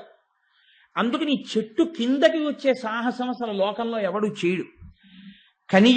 కనియ పవమాన వివిధ వర్తన కళానువర్తి కాక ఘాకారవ స్ఫూర్తి జాత భీతి పరిసరవర్తి ఆభీల భుజగ చండమూర్తి. ఒక పెద్ద పాము కింద చుట్టుకుని పైకి పడగ ఎత్తి ఇలా ఆడుతోంది అనుకోండి, దాని చక్క ఆ కింద నీళ్ళలో ఒక్కసారి తల పెడతానండి అని ఎవడైనా అంటాడా? ఆ శమీతరు చక్రవర్తి ఆ జమ్మి చెట్టు కొమ్మలు ఇలా కదులుతుంటే పెద్ద పాము ఆడుతున్నట్టుగా ఉంది. ఇప్పుడు దాని కిందకి ఎవరు వస్తారండి? ఇంకా పైగా అది కాక ఘాకారవ స్ఫూర్తి జాత భీతి పరిసరవర్తి. దాని కిందకి కాదు, ఆ చుట్టుపక్కల ఎవడున్నా సరే చెట్టును చూసి భయపడతాట. బాబా అదేంటంటే ఆ చెట్టు అలా ఉందా, చెట్టు కింద అలా ఉంది, అది వద్దులేంటంటే. అటువంటి చెట్టు యొక్క నీడ ఉన్నది చాలక దానికి ఉన్న ఇంకొక లక్షణం ఏంటి? కాక ఘాకారవ స్ఫూర్తి. దాని మీద ఉండేటటువంటివి ఏమిటి అంటే ఒక్క కాకులు, గుడ్లగూబలు, ఈ రెండు నివాసం ఏర్పరచుకున్నాయి. కాబట్టి రాత్రి పగలు కూడా భయంకరమైన అరుపులతో ఉంటుంది. కాకులుంటే వచ్చే ఇబ్బంది ఏమిటో తెలుసా అండి? అన్ని కాకులు ఉన్నాయనుకోండి, మీరు ఏం నీడగా ఉందని ఎవడో తెలియక వెళ్ళినా సరే ఆ కాకులు తమని ఎక్కడ ఏం చేస్తాడో తమ గూడని కాకులన్నీ అరుచుకుంటూ వచ్చి తల మీద కొడతాయి. అందుకని భయం వేయడానికి కారణం అవుతుంది అది. నేను ఆ చెట్టు కిందకి ఎవరైనా వెడితే కాకులు, గుడ్లగూబలు తరుగుతాయి. మామూలుగానే దిక్కుమాలింది అక్కడికి వెడితే భయం, ఇంకా దానికి తోడు కాకులు, గుడ్లగోబలు ఇలాంటి వరుస్తూ మీరబడి తన్ని చేసాయనుకోండి, ఓ పాటి గుండె బలహీనమైన వాడు చచ్చూరుకుంటాడు. అందుకని శ్మశానానికే వెళ్ళాడు, ఆ చెట్టు కిందకి వెళ్తాడన్నయ్య. అంత భయంకరంగా ఉంది ఇది. కానీ ఇది శమీతరు చక్రవర్తి, ఇది చక్రవర్తి అన్నయ్య అన్నాడు. చెట్లలో చక్రవర్తి. ఎందుకు ఈ మాట అనాలి? తాము చక్రవర్తులు. చక్రవర్తుల ఆయుధాలకి చోటు ఇవ్వగలిగిన వాడు, రక్షించగలిగిన వాడు ఇంకొక చక్రవర్తి. కాబట్టి అన్నయ్య మన ఆయుధాలు దాచడానికి యోగ్యమైన చక్రవర్తి ఈయన రాజ్యమే అంటే ఈ చెట్టు కొమ్మలే. ఇంత భయంకరంగా ఉంది కాబట్టి మన ఆయుధాలు దాని మీద పెడితే ఎవరు రారు. కాబట్టి అన్నయ్య చూసావా ఈ చెట్టు ఎలా ఉందో అన్నాడు. అని పక్షి వ్యాకులమున్ పరేతనలయోపాంతోత్తమున్ డాకినీరక్షోభూత పిశాచగోచరము దుర్గంధంబునై చూడ చిత్తక్షోభంబునరించు అట్లగుట చెంతం చేరరాదీశమీ వృక్షం వెవ్వరికి ఇందు పెట్టుదమే పృథ్వీనాథ శస్త్రాస్త్రము. ఇప్పుడు చెప్పాడు. ధర్మరాజు ఒప్పుకునేటట్టు చెప్పాలంటే అంత జాగ్రత్తగా చెప్పాలి. పక్షి వ్యాకులమున్, అనేకమైన పక్షులు దీని మీద ఉన్నాయన్నయ్య, పెద్ద రొద దీని మీద. పరేతలయోపాంతోత్తమున్, ఉన్నది శ్మశానంలో ఈ చెట్టు. పైగా దీని చుట్టూ ఎక్కడ చూసినా బురద, దుర్గంధం. ఆ చెట్టు దగ్గరికి ఎవ్వరూ రారు అని గుర్తు ఏమిటో తెలుసా అండి? అక్కడ ఒక 2 శవాలు ఉన్నాయి. ఒకటి ఉంచవృత్తి చేసేటటువంటి వ్యక్తి యొక్క శవం పడుంది అక్కడ. అంటే అది శ్మశానం కాబట్టి ఒక శవం అక్కడ పడిపోయి ఉంటే కాటికాపరి ఏం చేస్తారంటే కనీసం దాన్ని దహించేవాళ్ళు లేకపోతే కాలిపోయి నెగడు చల్లారిపోయినటువంటి చితి మీదకి విసిరేస్తాడు. ఆ శవం ఇలా పడిపోయి ఉండడం ఎందుకంటే అంటే కాటి కాపరి కూడా అక్కడికి రాడు, భయపడతాడు. కాటి కాపరికే భయమైన ప్రదేశం అంటే అంత భయంకరంగా ఉంటుంది. అక్కడే ఒక జంతువు యొక్క కళేబరం ఉంది. జంతు కళేబరం ఉంటే దాన్ని తినడానికి నక్కలు రావాలి. ఎందుకంటే శ్మశానంలో నక్కలు తిరుగుతుంది. నక్క ఎందుకు తిరుగుతుందంటే దానికి అక్కడ బాగా ఆహారం దొరుకుతుంది. ఆఖరికి మనుష్య శవాన్ని ప్రత్యేకించి రాత్రి విశ్వనాథ సత్యనారాయణ గారు మహానుభావుడు ఒక ప్రత్యేక నవలలో వర్ణించాడు ఆ నక్క రావడం గురించి. భూమిని తవ్వి మరీ శవాన్ని పైకి తీసి తింటుంది. అంత నిర్భయత్వం అక్కడ ఉండేటటువంటి నక్కలు. అటువంటి నక్క రాలేదు, ఆ శవాన్ని కానీ ఆ జంతువు కళేబరాన్ని కానీ తినలేదు. అంటే నక్కలు కూడా రావు అక్కడ ఆ చెట్టు దగ్గరికి. అంటే నక్క కూడా రాదంటే ఎందుకంత భయం ఆ చెట్టు దగ్గర? అంటే విపరీతమైన దుర్గంధం. ఎందుచేతనంటే మరి అదంతా తడితడిగా బురదగా ఉంది. బురదగా తడితడిగా ఉండడం ఒకెత్తు, ఆ చెట్టు పైనుంచి ఎండ లోపలికి పడదు. చీకటి కాలేస్తే జారి పడిపోతారు ఎవరైనా. అన్నిటికన్నా ఇంకా ప్రమాదహేతు ఏమిటో తెలుసా అండి? కొన్ని చోట్ల నేను ఒకసారి చాలా సరదాగా ఉందనుకుని కాశీ వెళ్ళి గంగానదిలో మధ్యలో ఉన్నటువంటి ఒక ఇసుక తిన్నె మీదకి వెళ్ళి అసుర సంధ్య వేళలో ఆ ఇసుక తిన్నె మీద నడుస్తూ ఉట్టిన ఏదో అలా పరిగెత్తి పిల్లలతో ఆడుకుందామని ఆడుకోబోయాను. పడవ మీద వెళ్ళి మా కుటుంబమే ఒకనకొకప్పుడు ఆడుకోపోతే నా ఇసుకలో కాలు కొంచెం గట్టిగా తగిలితే ఏదో గుచ్చుకున్నట్టు అయింది. ఏమిటా అని ఇలా అంటే ఓ పుర్రె, కళ్ళు లేనటువంటి, కళ్ళు పదులు 2 కన్నాలు ఉన్నటువంటి ఒక పుర్రె పైకి వచ్చింది. అంటే ఎన్ని శవాలో వెళుతాయి, మరి ఇసుకలో ఉండిపోయాయి. కాబట్టి ఆ తర్వాత బాబా ఇక్కడ ఇలా ఏం చేయకూడదనమాట అని చెప్పి వచ్చి కూర్చుని, ఇసుకలోకి వెళితే చేతులు ఇత్తనే ఉండవు కదండి, ఏదో ఇలా ఇలా అంటుంటే ఓ దంతాల వరుస వచ్చింది. ఓహో, ఇక్కడ అసలు ఇసుకని ముట్టుకోకుండా కూర్చుని గంగ గురించి మాట్లాడుకోవడం మంచిది అనుకున్నాను నేను. కాబట్టి ఆ చెట్టు అటువంటిది.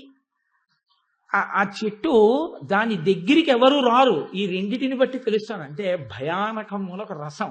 మరి ఆయన చెప్పారు కదా, హృదయాహ్లాది చతుర్థముజ్జిత కదోపేతంబు నానారసాభ్యుదయోల్లాసి విరాట పర్వమట ఉద్యోగాదులం కూడగా 10 తెనుంగు భాషదన సంప్రాప్యార్థముల్ పెంపునన్ తుదిముట్టన్ రచయించుటప్పు బుధ సంతోషంబు నిండారగన్నన్నాడు.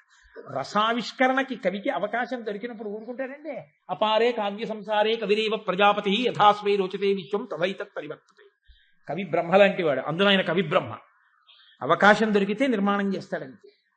కాబట్టి అందున వ్యాసభారతాన్ని ఆంధ్రీకరిస్తున్నాడు. లేనిది కాదు, ఉన్న విషయాన్ని చెప్తున్నారు. నిజంగా పాండవులు అటువంటి చెట్టు కిందకి వెళ్ళారు. అది ఇతిహాసము, జరిగిన కథ.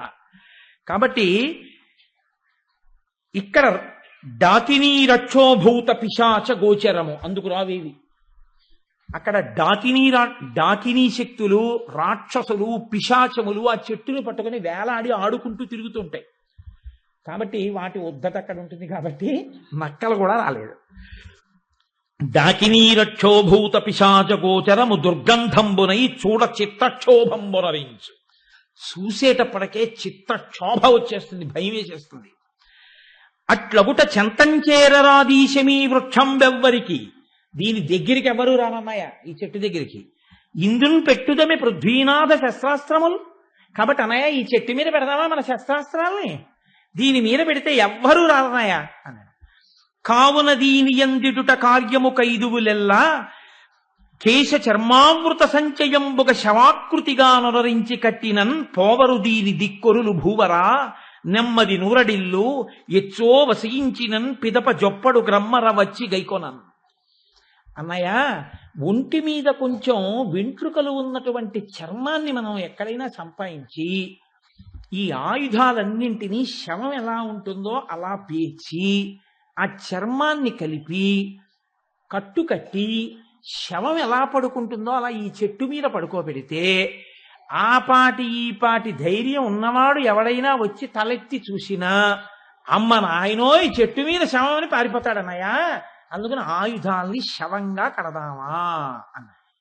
ఈ మాట అనేటప్పటికీ ఇంతటి ధర్మరాజు ఒక్కసారి కళ్ళిలా అన్నాడు.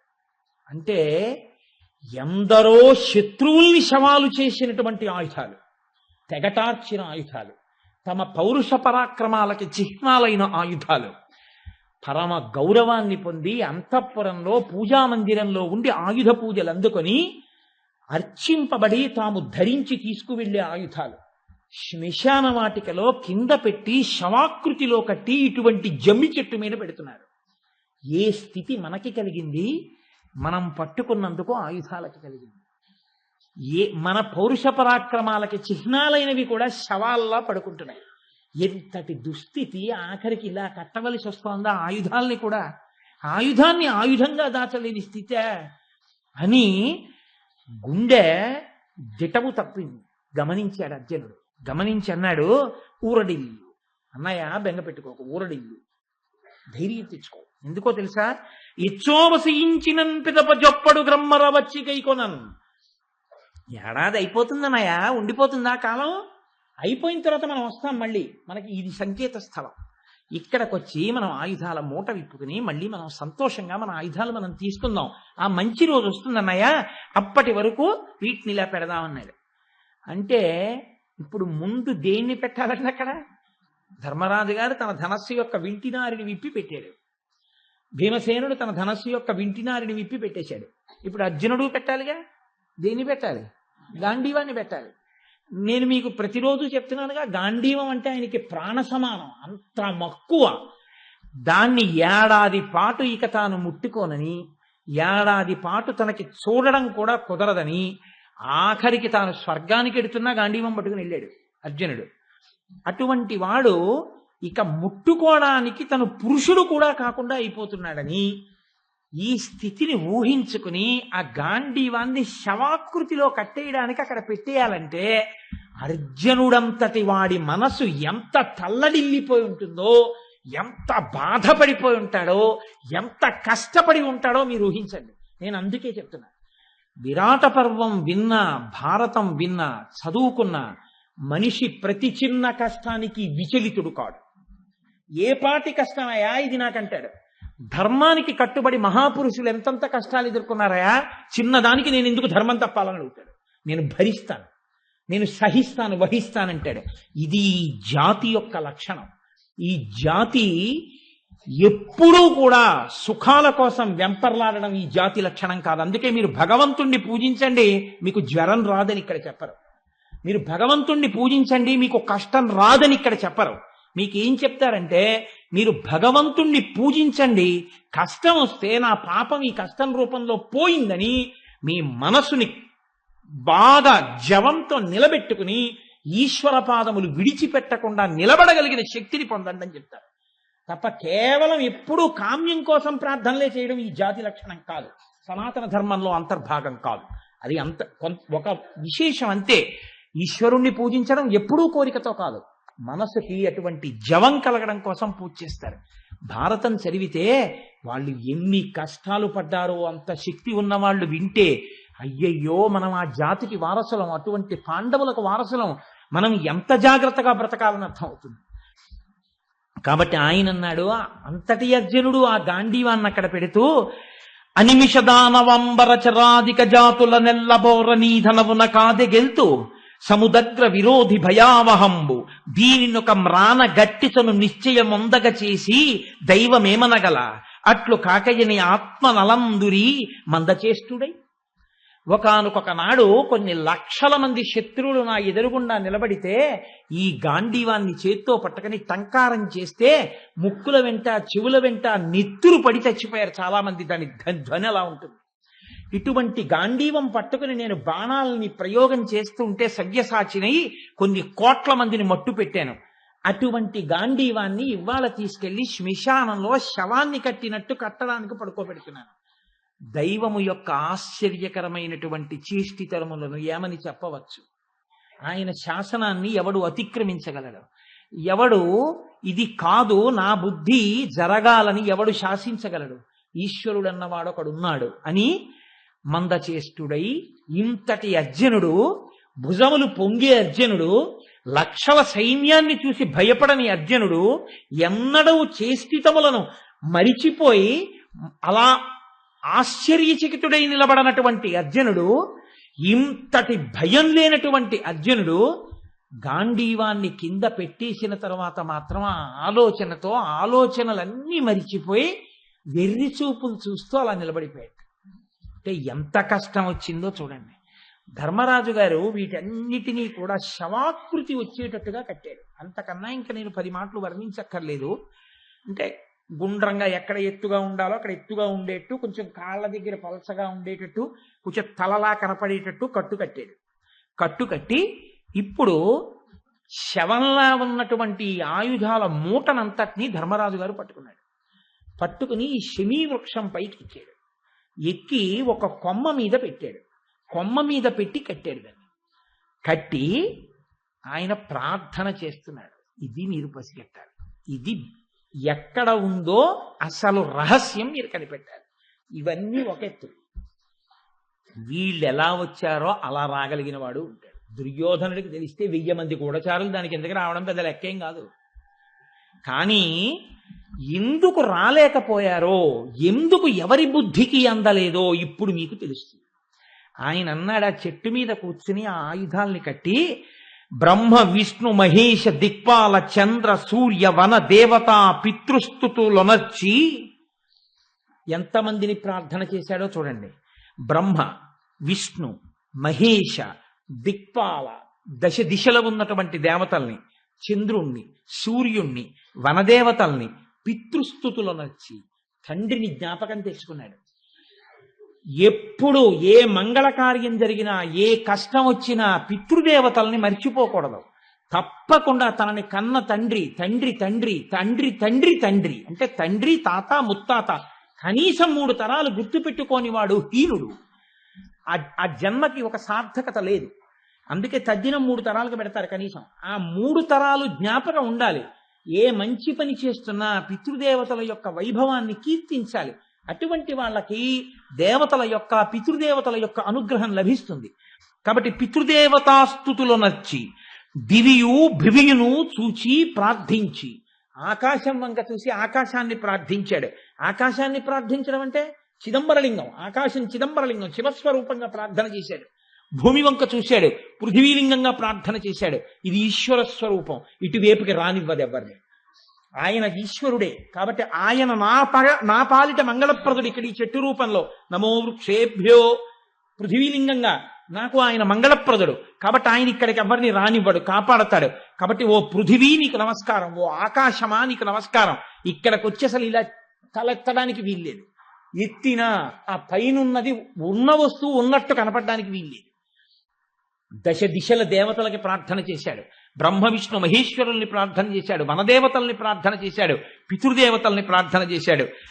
దివియు భువియును చూచి ప్రార్థించి విపుల శాఖ నాయుధముల వ్రేలగట్టే. వ్రేలాడే శవం ఎలా ఉంటుందో అలా చెట్టు కొమ్మకి కిందకి వేలాడుతున్నట్టు కట్టాడంటే చెట్టు కొమ్మ మీద పెట్టి కట్టలేదు, కిందకి వ్రేలాడేటట్టుగా కట్టాడు. కట్టి ఇప్పుడు దేవతలందరినీ ప్రార్థన చేసి వరం అడుగుతున్నాడు. ఏమా వరం? మీరు ఇప్పుడు గమనించండి. వాళ్ళ అజ్ఞాతవాసంలో వాళ్ళు కోరుకున్నటువంటి స్థితిని వాళ్ళు పొందే వరకు, లేదా తదనంతరం కానీ వీళ్ళు పాండవులేమో అన్న అనుమానం వస్తే ఎటువైపు నుంచి రావాలి? బుద్ధిలోంచి రావాలి. ఎవడి బుద్ధికి అటువంటి ఆలోచనే రాకుండా ఈశ్వరుడు అన్ని బుద్ధుల్ని పడుకోబెట్టేశాడు. అంతే. అది ధియో యో న ప్రచోదయాత్. ఎక్కడ ఈశ్వరానుగ్రహం ఉందో అక్కడ మంచి ఆలోచన వస్తుంది. ఎక్కడ ఈశ్వరానుగ్రహం ఉందో అక్కడ ఏది ప్రమాదకరమో అక్కడ అది జరగకుండా ఆపగలిగినటువంటి స్థితిలో అవతల ప్రాణులకు ఆలోచన ఈశ్వరుడు కల్పిస్తాడు. అంతే, ప్రమాదం తప్పిపోతుంది. అంతే. ఏ కారణం చేతనైనా మీ నిజస్వరూపం ఏమిటో తెలియవలసి వస్తే, అంటే మీరు అస్త్రములుగా కనపడవలసి వస్తే, ధనస్సులుగా గదలుగా కనపడవలసి వస్తే ఇద్దరికే కనపడాలి. ఈ ఏడాది లోపల ఒకవేళ మా 5గురిలోనే ఎవరైనా వచ్చి ముట్టుకోవాలని అనుకుంటే భయంకరమైనటువంటి పాముగా కనపడెదరుగాక, ఆయుధములుగా కనపడకుండుగాక. అది భీమసేనుడి ధనస్సే కావచ్చు. భీముడు నా ధనస్సే తీసుకుందామని వచ్చినా అతడికి అది ధనస్సుగా స్పృశింపబడకుండుగాక. భయంకర సర్పము భంగి కనపడుగాక. ముట్టుకున్న సర్పాన్ని పట్టుకున్నట్టే ఉండాలి తప్ప అది ధనస్సు అన్న భావన తనకి రాకూడదు. అలా మీరైపోదురుగాక అన్నది. ఇప్పుడు ధనస్సులు ఎలా అయిపోతున్నాయి? ఆయుధాలన్నీ పాములైపోతున్నాయి. ఎవరి మాటకి? ధర్మరాజు గారి మాటకి. ఎందుకు అయిపోవాలి? ఆయన ఉపాసన అటువంటిది, ఆయన భక్తి అటువంటిది, ఆయన ధర్మం అటువంటిది. ఆయన ధర్మానికి ఆయన ఆయుధాలు, ఎవరి ఆయుధాలు వాళ్ళకి దక్కకుండా వాళ్ళ ఆయుధాలని పాములుగా మార్చేశాడంతే, తమ్ముళ్ళవైనా సరే. మరి ఎవరికి కనపడాలి ఆయుధాలుగా? ఒక్క నాకు అర్జునుడికి తప్ప భీముడికి, నకులుడికి, సహదేవుడికి కూడా అలా కనపడకుండుగాక. నిస్సంకోచంగా చెప్పేశాడు. అంటే ఎందుకు అనుమానం ఆయనకి? అలాంటి పరిణతితో ఏడాది లోపలొచ్చి ముట్టుకోవలసి వస్తే ఆలోచించి ముట్టుకోగలిగిన వాడిని నేను, తప్పితే అర్జునుడు. మేమిద్దరం ముట్టుకుంటే అజ్ఞాతవాసానికి భంగం రాదు. భీముడు కాని, నకులుడు కాని, సహదేవుడు కాని ఉద్రేకపడి వచ్చి ఇందులో ఆయుధాన్ని తీసి పట్టుకున్నారంటే భంగం అయిపోయిందని గుర్తు. కాబట్టి మీరు వాళ్ళ ఆయుధాలైనా కూడా వాళ్ళకి వాళ్ళ ఆయుధాలుగా కనపడవద్దు, పాములుగా కనపడండి, సహకరించవద్దు అన్నాడంతే. ఇప్పుడు చెప్పండి, అవసరమైతే తన తమ్ముళ్ల శౌర్యాన్ని కూడా శాసించగలిగినటువంటి ఉపాసన బలం ధర్మరాజు గారికి ఉంది. అవి వాళ్ళ ఆయుధాలే కావచ్చు. అయినా సరే పాండవుల శక్తి ప్రసరణం ఎక్కడి నుంచి ఎడుతోందంటే ధర్మరాజు గారిలోంచి ఎడుతోంది. పైకి అమాయకుల్లా కనపడచ్చు, ఆయన భక్తి అంతటిది, ఆయన ధర్మాచరణం అంతటిది. అటువంటి ధర్మాచరణం కలిగిన ధర్మరాజుకి తమ్ముళ్ళు అయ్యారు కాబట్టి వీళ్ళ యొక్క శక్తులన్నీ పనికొచ్చాయి. కర్ణుడి శక్తి పనికి రాకుండా పోవడానికి కారణం దుర్యోధనుడు పట్టుకున్నాడు. ధర్మరాజు కూడా అంత గొప్పగా వర్ధిల్లాడంటే ధౌమ్యుడికి నమస్కారం చెయ్యబట్టి. ఒక భీష్ముడికి నమస్కరించబట్టి, ఒక వ్యాసుడికి నమస్కరించబట్టి. పురోహితుణ్ణి గురువుని ఆదరించి నమస్కరించిన వాడు వర్ధిల్లుతాడు. ఇంట్లో ఒక్కడు ధర్మమూర్తి ఉన్నా 7 తరాలు సంతోషిస్తాయి. ధర్మం ఎంత గొప్పదో చూపిస్తోంది విరాటపర్వం అని శాసనం చేసి ప్రత్యేకంగా ఒకరి పేరు చెప్తున్నాడు ధర్మరాజు. ఆయనకి మాత్రం మీరు అసలు సహకరించద్దని చెప్పేసి. కింద ఉన్నారండి వాళ్ళు. భీముడు, నకులుడు, సహదేవుడు ముగ్గురు వింటున్నారు. ఆయన శక్తి ఏమిటో వాళ్ళకి తెలుసు. కాబట్టి మిన్నకుంటారంతే, మాట్లాడడానికి వీల్లేదు. అదే నేను అన్నది, ధర్మరాజు గారి మాట అంటే అలా ఉంటుందన్నది. ఆయన మాటతో శాసనం చేయగలడు. భీముడు ధార్తరాష్ట్రకుల భీషణ రోషుడు, చిత్తమిప్పుడిట్లై మదమెత్తును, అతని ఆగ్రహ వృత్తికి లోనుగాక మీరే మెయినైన వంచన వహించి తొలంగుట మచ్చమీ హితంబు, ఏమరకుండగా వలయు విషమాబ్దములోన అతనికి. భీముడికి ధార్తరాష్ట్రులంటే అంటే దుర్యోధనాదులంటే, ధృతరాష్ట్రుడి పిల్లలంటే మహాకక్ష. బుసలు కొడుతూ ఉంటాడు. అపారమైన శౌర్యం ఉన్నవాడు. ఎప్పుడు ఏది వింటాడో, ఏ ఆలోచన వస్తుందో, ఎందుకు వచ్చేస్తాడో, ఎప్పుడు గభాలను వచ్చి చెట్టెక్కి తన గద కాని తన ఆయుధం కాని తీయడానికి ప్రయత్నిస్తాడో, ఓ ఆయుధములు రారా, మిమ్మల్ని నేను ప్రార్థన చేస్తున్నాను, భీముడికి ప్రత్యేకించి సహకరించవద్దు. ఒకవేళ భీమసేనుడే వచ్చి చెట్టెక్కి ఈ మూట ముట్టుకొని తన ఆయుధం తీసుకునే ప్రయత్నం చేసినా సరే, ఏదో ఒక వంచన చేసి భీముణ్ణి వంచి మీరు పక్కకి వెళ్ళిపోండి, అతని చేతిలోకి వెళ్ళవద్దు.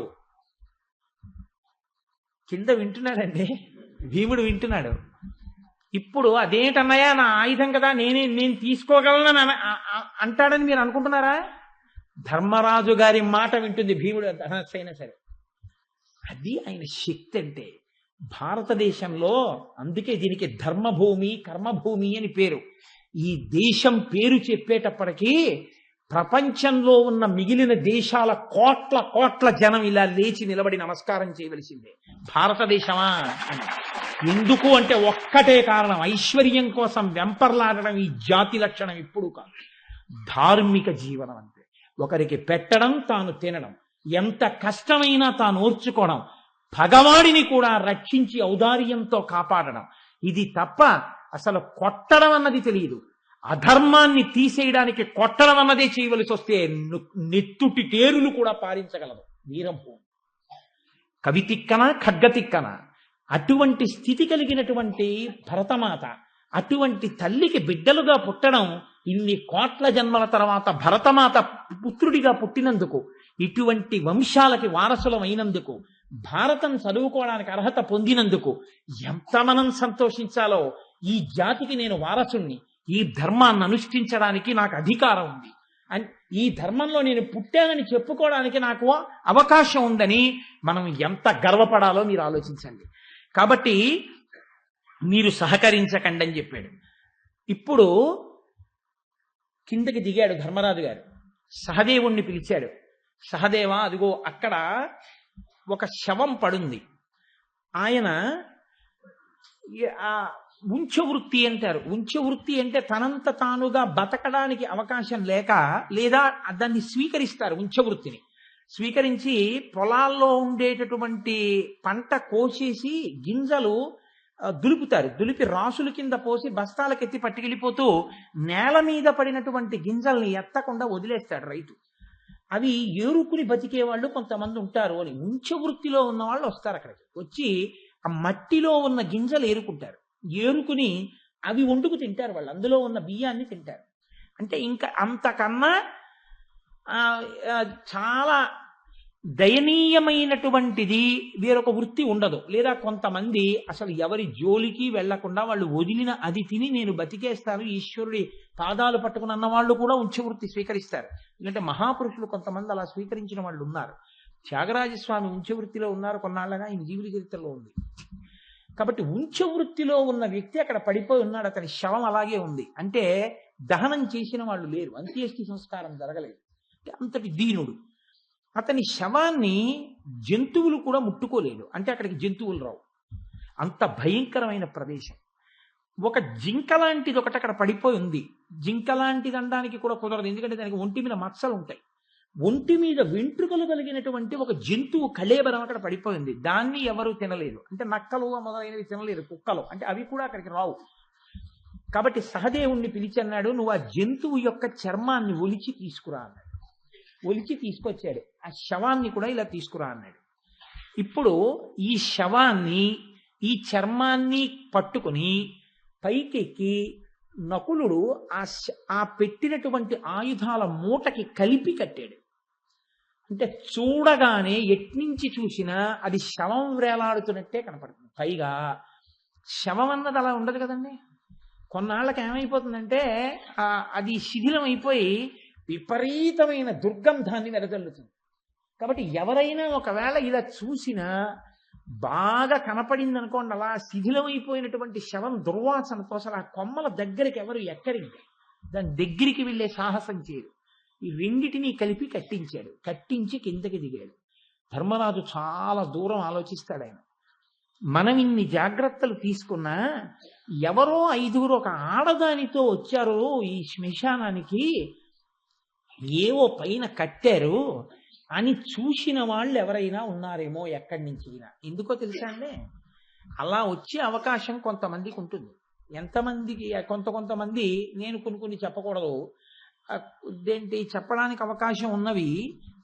ఈ ఏదో ఈ గోవుల్ని మేపేవాళ్ళు, పశువుల్ని మేపేవాళ్ళు, కాటి కాపరి ఇలాంటి వాళ్ళు ఆ దగ్గరకు వస్తారు.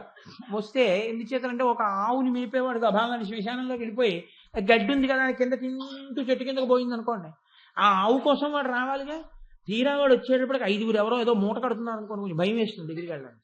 నువ్వు వాడు ఏ చెట్టు చాటునో కూర్చొని చూస్తూ ఉండొచ్చు. ఏమిటి అలా మూట కడుతున్నారు వీళ్ళు, ఏమిటి ఆవు అక్కడెక్కడో ఉంది, ఏ పొదలోనో, వీళ్ళు చూడకపోతే ఆవు కోసం వచ్చిన వాడు చూస్తుండొచ్చుగా. అందుకని ధర్మరాజు అన్నాడు, ఆ కింద నిలబడి పాండవులందరం కలిపి ఒక పెద్ద కేక వేద్దాం అన్నాడు. ఇది శతవృద్ధుమా జనని ఇప్పుడు మృత్యువు పొందే అట్లు సేయుదము కులప్రయుక్తమగుచున్న సనాతన ధర్మమిత్యరంగ దహన కర్మ మొల్ల అది గానిదిగా మును నిశ్చయించి మా మొదటి వారునచ్చు విధంబు కొనియాడితి మేము నియ్యడం. ఇది ఆ పైకి చూపించన్నాడు. ఇది శతవృద్ధో, 100 సంవత్సరాలు బతికింది మా అమ్మ, ఇప్పుడు చచ్చిపోయింది. మా వంశాచారం ఒకటి ఉంది, మేము శవాలు కాల్చాం. చనిపోయిన తర్వాత శవాన్ని చెట్టుకి వేలాడగడతాం. అది మా కులాచారం, మా ముందు పెద్దలు అలా చేశారు. అందుకని మేము కూడా 5గురు తమ్ముళ్ళం మా అమ్మ శవాన్ని చెట్టుకు కట్టాం, వేలాడుతోంది అని గట్టిగా ఓ కేక వేసి పదండి. అంటే ఎవడైనా ఎక్కడైనా నక్కి వింటున్నాడు అనుకోండి, వాళ్ళ అమ్మ శవాన్ని కట్టాడు రా అనుకుంటాడు తప్ప ఇంకొకలా. తను చూడని వాడు, తనని చూసిన వాడు ఎవరైనా ఉంటే అనుమానం రాకుండా ప్రవర్తించాడు. ఇక్కడ వరకు బాగుంది. ఇప్పుడు ఎన్నో మెట్టెక్కారు, ఆయుధాలు దాచారు. ఇప్పుడు ఏం కావాలి? తమ వేషాలు మారాలి. వేషాలు మారడానికి మేకప్ కిట్లు ఏమైనా ఉన్నాయా? వంటవాడు అయిపోవాలంటే వంటవాడు అయిపోవడానికి ఏదో వంటవాడిలా వేషం కట్టేస్తే అయిపోతుందండి. వంటవాడిలా అయిపోవాలి కదండి. అయిపోవాలంటే ఇప్పుడు ఎవరు అలా అనుగ్రహించేవాడు? కాబట్టి వెంటనే అక్కడ ఉన్నటువంటి ఒక చెరువు లాంటి ప్రదేశం ఉంటుంది, అందులో స్నానాలు చేసేవాళ్ళు ఉంటారు. కాబట్టి దాని గట్టు మీద నించున్నాడు. గట్టు మీద నించున్నాడంటే ఒకసారి స్నానం చేశాడేమో కూడా.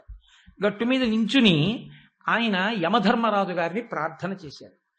మహానుభావ, నీవు యక్షుడి రూపంలో వచ్చి ప్రశ్నలు వేసినప్పుడు నీ తమ్ములలో ఒకరిని బతికించుకోవచ్చు అని అడిగితే నేను నకులుణ్ణి బ్రతికించు అని అడిగాను. అడిగితే నువ్వు ఆనాడు నీ నకులుణ్ణి ఎందుకు అడిగావు అని అడిగావు. కుంతీసుతులలో నేనున్నాను, మాద్రీసుతులలో నకులుడు బ్రతకాలని అడిగాను. నువ్వు నకులుణ్ణి బ్రతికించి నీ ధర్మానుష్ఠాన విధానానికి నేను సంతోషించానయ్యా. దాని యందు నీకున్న అనురక్తికి సంతోషించాను. నీ తమ్ముళ్ళని బతికించడంతో పాటుగా మీరు అజ్ఞాతవాసం చేసే సమయంలో మీరు ఏ రూపాలు దాల్చాలనుకుంటున్నారో ఆ రూపముల యందు మీరు ఇతరుల చేత గుర్తింపబడకుండా ఉండేటట్టుగా నీవు నాకు వరం ఇచ్చావు. కాబట్టి ఇప్పుడు మేము అనుకున్నటువంటి రూపములు మాకు సిద్ధించి మా అజ్ఞాతవాసము ఏ విఘ్నము లేకుండా పూర్తయ్యేటట్టుగా అనుగ్రహించు అని, తండ్రి నీవు నాకు దయతోడనిచ్చిన వరము చిత్తగించి వలయు తెరగు సమయ సముచితముగా సమకట్టుమయ్య ఈ రాకుమారుల విధిబోకయుండ స్వామి మేమందరం కూడా ఏ రూపాలు పొందాలనుకుంటున్నామో దానికి అనుగుణమైనటువంటి ఆభరణాలు, దానికి అనుగుణమైనటువంటి అలంకారములు, దానికి అనుగుణమైనటువంటి వస్త్రములు మాకు కలిగేటట్టుగా అనుగ్రహించి మా అజ్ఞాతవాసం భంగం అయిపోకుండా మమ్మల్ని నువ్వు కాపాడు అని యమధర్మరాజు గారిని ప్రార్థన చేశాడు. ఇప్పుడు మీకు ఒక విషయం స్ఫుటంగా తెలిసిపోతూ ఉండాలి. అజ్ఞాతవాసం పాండవులు చెయ్యగలిగారు అంటే వాళ్ళ యొక్క నటనా శక్తి చేత కాదు. వాళ్ళు మంచి వేషాలు కట్టి చాలా బాగా వేషాలు పోషించడం వల్ల కాదు. దేని వలన? కేవలము ఈశ్వరానుగ్రహము. ఎప్పుడో రాబోయేటటువంటి ప్రమాదాన్ని దృష్టిలో పెట్టుకుని ఇప్పుడే వాళ్ళకొచ్చిన శాపాల్ని వరాలుగా మారుస్తూ, వరాలిస్తూ, వాళ్ళకి బుద్ధి ప్రచోదనం చేస్తూ, పురోహితుణ్ణి సమకూర్చి ఈశ్వరుడు వాళ్ళ వెంట ఉన్నాడు. ఎందుకున్నాడు అంటే, ఇవాళ మధ్యాహ్నం 1 గంటకి తిన్న అన్నం రాత్రి 10 గంటల వరకు శక్తిగా ఎలా నిలబడుతుందో, రాత్రి 10 గంటలకి చేసినటువంటి పలహారం హాయిగా నిద్ర పట్టేటట్టు చేసి తెల్లవారేంత వరకు శక్తిని శరీరానికి ఎలా ఇస్తుందో, అలా పాండవులు పట్టుకున్న ధర్మమే వాళ్ళ కార్య సాఫల్యతకు పచనము చేయబడిన పదార్థ స్వరూపంగా విజయాల్ని వాళ్ళకి అందించారు. యతో ధర్మస్తతో విష్ణు, యతో విష్ణుస్తతో జయ. ఎక్కడ ధర్మం ఉందో అక్కడ విష్ణు ఉంటాడు, ఎక్కడ విష్ణు ఉన్నాడో అక్కడ విజయం ఉంటుంది. ఏది ప్రధానం అంటే ధర్మమే ప్రధానము. అందుకని పంచమ వేదం అయింది. 1కి 10 మార్లు ఈ విషయాన్ని ఆవిష్కరిస్తుంది అని బయలుదేరి ఆయన ఇలా నమస్కారం చెయ్యగానే ఎవరెవరు ఏ వేషాలు స్వీకరిద్దామనుకుంటున్నారో ఆ వేషాల్లోకి మారిపోయారు. అంటే ఇప్పుడు మొట్టమొదటి ధర్మరాజు గారు ఏ వేషంలోకి మారిపోవాలి? సన్యాస వేషంబున కొలుతు రాజన్యుని ఎప్పుడు కొలిచి సభ్యత్వమునన్ మాన్యుడనై పుణ్యకథా విన్యాసమునత్తు అతని వెడుకకు తగున్నని నిన్న ప్రతిజ్ఞ చేశాడు కదా, నేను సన్యాసి వేషంలో పెడతానని. అందుకని ఆయన సన్యాసి వేషాన్ని పొందాడు. ఆ సన్యాసి వేషం వేసుకుని ధర్మరాజు గారు వాళ్ళ అదృష్టం కొద్దీ ఆ రోజున సభ తీర్చి ఉన్నాడు బయట. కాబట్టి తొందరగా లోపలికి వెళ్ళడానికి అవకాశం, ఎక్కడో అంతఃపురంలో ఉన్నాడనుకోండి, ఇంతమందికి అవకాశం దొరకదు. ఇంతమంది అంతఃపురంలో ఉన్నటువంటి రాజుని కలుసుకోవాలని ప్రయత్నం చేసినా ఎందుకు కలుసుకుంటున్నారో చెప్పాలి. ఏదో ఉద్యోగం కోసం వచ్చానండి అంటే నీ మొహం అతను కూర్చోండి. అలా కాకుండా తిన్నగా ప్రభువుని కలుసుకోవాలంటే ఒక్కసారే కలవగలరు. ప్రభువు బయట సభ తీర్చి ఉంటే ప్రభు దృష్టిలో పడడానికి అవకాశం ఉంటుంది. ఆ రోజే సభ తీర్చి ఉన్నాడంటే ఆయన అదృష్టం అనమాట. అదృష్టం అంటే ఈశ్వరుని అనుగ్రహం కలిసి వచ్చిందనమాట. కాబట్టి ఇప్పుడు 6గురు చేరిపోవడానికి అవకాశాన్ని ఎవరు విరాట్ రాజు గారికి కూడా ఇవాళ బయట సభ తీర్చేటట్టుగా బుద్ధి కలిగేటట్టు చేశాడు? ఆ విరాట్ రాజే చూసినప్పుడు ఏమిటి ఇలా ఉన్నారు తమాషాగా అనుకున్నవాడు వీడేమో అని గుర్తుపట్టలేకపోయాడంటే అక్కడ ఆ బుద్ధి పనికి రాకుండా చేసిన వాడు ఎవరు? ఈశ్వరుడే. ఇది ఈశ్వరుడు అంటే. ఎక్కడ వెతుకుతారు ఈశ్వరుడు? అది ఆయన అనుగ్రహం అంటే. అందుకే సరే, కాబట్టి విరాట్ రాజు గారు ముందు చూశాడు ధర్మరాజు గారిని. ఎందుకంటే బయట సభ తీర్చి ఉన్నాడు కాబట్టి ఎత్తైన సింహాసనం మీద ప్రభువు కూర్చొని ఉంటాడు. కింద నడిచొస్తున్న వాడికి సభంతా కనపడదు. ఎత్తైన సింహాసనం మీద కూర్చున్న వాడికి దూరంగా వస్తున్నవాడు కూడా కనపడతారు. ఇప్పుడు ఇక్కడ మీరు కింద కూర్చుని ఉన్నారనుకోండి, ఎక్కడో సైకిల్స్ దగ్గర నిలబడిన వాళ్ళు మీకు కనపడరు, నాకు కనపడతారు లీలగా ఇక్కడి నుంచి. అలా ఎత్తైనటువంటి ఆసనం మీద ఉన్నాడు కాబట్టి ప్రభువుకి కనపడుతోంది. అంటే ఆంధ్రీకరిస్తున్నటువంటి కవి ఎంత పరకాయ ప్రవేశం చేసి రచన చేస్తున్నారో మీరు గుర్తించండి. అలవోకగా చేసిన ఆంధ్రీకరణ కాదు. ఏదో రాత్రి కాఫీ తాగి ఫ్లాస్క్ ఎట్టు టీ తాగి పనికిమాలిన మాటలు ఎంచుకుని ఎత్తి ప్రాసా సరిపోతుందా 30 మాటలు చూసుకుని పడిన కవిత్వం కాదు. ఆ ఘంటం పట్టుకుని రచన చేస్తుంటే, ఒక్కసారి సంస్కృత భారతాన్ని చదివి రచన చేసేస్తుంటే అందులో ఈ విషయాన్ని తీసి ఈ విషయాన్ని కలిపి చేద్దాం అనుకుంటే అది సరిపోయిందంతే. అలాగా సరిపోయి ఆ కవనం వెళ్ళిపోతుంటే ఆయన విరాట్ రాజుతో చూస్తుంటే విరాట్ రాజు చూస్తున్న ధర్మరాజు విరాట్ రాజుకి కనపడ్డట్టు తిక్కన గారికి కనపడాలి. ఇది తిక్కన గారికి ఎన్నడో జరిగిన ఇతిహాసం ఇవాళ కనపడి రచనగా తెలుగులోకి రావాలంటే తిక్కన గారిలోకి హరిహరనాథుడు వచ్చాడు. హరిహరనాథుడే ఘంటంగా కదిలాడు. ఆ పద్యం ఈశ్వరానుగ్రహం. ఆ ఈశ్వరానుగ్రహం ఆనాడు విరాటరాజు రూపంలోకి ధర్మరాజు గారిని అనుగ్రహించడానికి ప్రవేశించింది. ఈనాటికి భారతం అనేటటువంటి అమృత కథ రూపంలో, ఆ పద్యాల రూపంలో ఆ ప్రవాహం వెడుతూ ఇప్పటికీ విన్న వాళ్ళని ముంచెత్తుతోంది. ఆ ప్రవాహమే ఇప్పుడు ఈ సభని కూడా ముంచెత్తుతోంది. అదే ఏ మంగళం ధర్మరాజుకు జరిగిందో ఆ మంగళమే మీకు నాకు కూడా జరుగుతుంది ఆ భారతం చదువుకుంటే. అంటే ఆనాటి ఆ అమృతం ఈనాటికి అలా ప్రవహిస్తూనే ఉంది. దానికి మనం ఎక్కడ తెలుగు వాళ్ళగా పొంగిపోవాలంటే ఇది మొదట తిక్కన గారి బుద్ధిలోకి, ఆయన ఘంటంలోకి ప్రవేశించింది. అటువంటి తిక్కన గారి గురించి చెప్పుకుని మనం పరవశించిపోవాలి. మన దౌర్భాగ్యం ఏంటంటే తెలుగు వాళ్ళం అనుకున్న మనం మన పిల్లలకి ఎక్కడా తిక్కన గారి గురించి చెప్పాం. మన పిల్లలకి తిక్కన గారి పద్యాలు ఒక అరడజన్ నేర్చుకోండి అని చెప్పాం. తిక్కన గారు ఎన్ని పరమాలు ఆంధ్రీకరించాడో మన పిల్లలకి మనం చెప్పాం. ఎంతసేపు మన వ్యామోహం దేని మీద అంటే మనకి అక్కరలేనటువంటి అన్ని విషయాల మీద వ్యామోహమే. ఇంగ్లీష్ చదువుకోవడం తప్పు అని నేను ఎప్పుడూ చెప్పను. ఎందుకో తెలుసా అండి? పెళ్లి చేసుకోవడం తప్ప, భార్య రావడం తప్ప. భార్యని తల్లిని పోల్చడం తప్పు. భార్య భార్యే, తల్లి తల్లి. భార్య ఎన్నటికీ తల్లి కాలేదు. తల్లి కావడం కాదు, తల్లి కాలి చిటికిన వేలి గోటి మట్టి కణం కూడా భార్య కాలేదు. తల్లి తల్లి, భార్య భార్యయే. నేను ఇలా చెప్పాను అనుకోండి, నా భార్య బెంగ పెట్టుకోక్కర్లేదు. నా భార్యగా నా తల్లి కన్నా తక్కువ స్థానంలో ఉన్న వ్యక్తి నా భార్యగా నా బిడ్డలకు తల్లి స్థానంలో అదే స్థానంలో ఉంది కాదా? ఎందుకు బెంగ పెట్టుకోవాలి? తల్లి స్థానం తల్లిదే, భార్య స్థానం భార్యదే. భార్యని ప్రేమిస్తే తల్లిని ద్వేషించాలా? తల్లిని ప్రేమిస్తే భార్యని ద్వేషించాలా? ఏం ద్వేషించక్కర్లేదే. నువ్వు తల్లిని పూజించచ్చు, భార్యని ప్రేమించచ్చు. వాళ్ళిద్దరూ కలిసి ఉంటే నువ్వు సంతోషించవచ్చు.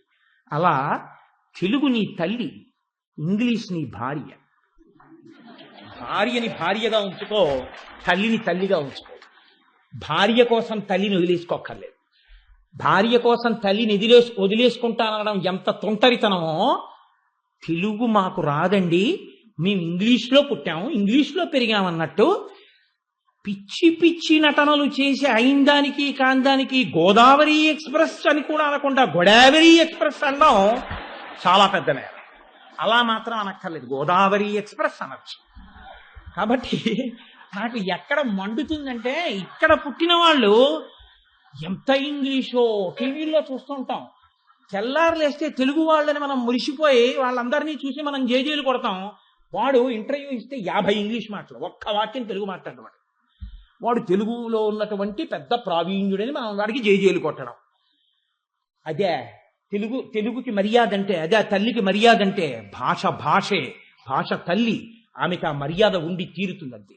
కాబట్టి తిక్కన గారంటే మహాపురుషుడు, అమృతాన్ని పండించినటువంటి వ్యక్తి. కాబట్టి ఇప్పుడు దూరం నుంచి విరాట్ రాజు గారు ధర్మరాజు గారిని చూశారు. చూసి ఆయన మనసులో అనుకుంటున్నాడు. మీరు చూడండి, ఎప్పుడూ కూడా ఆ విషయం సహజంగా ఉంటుంది లోకంలో.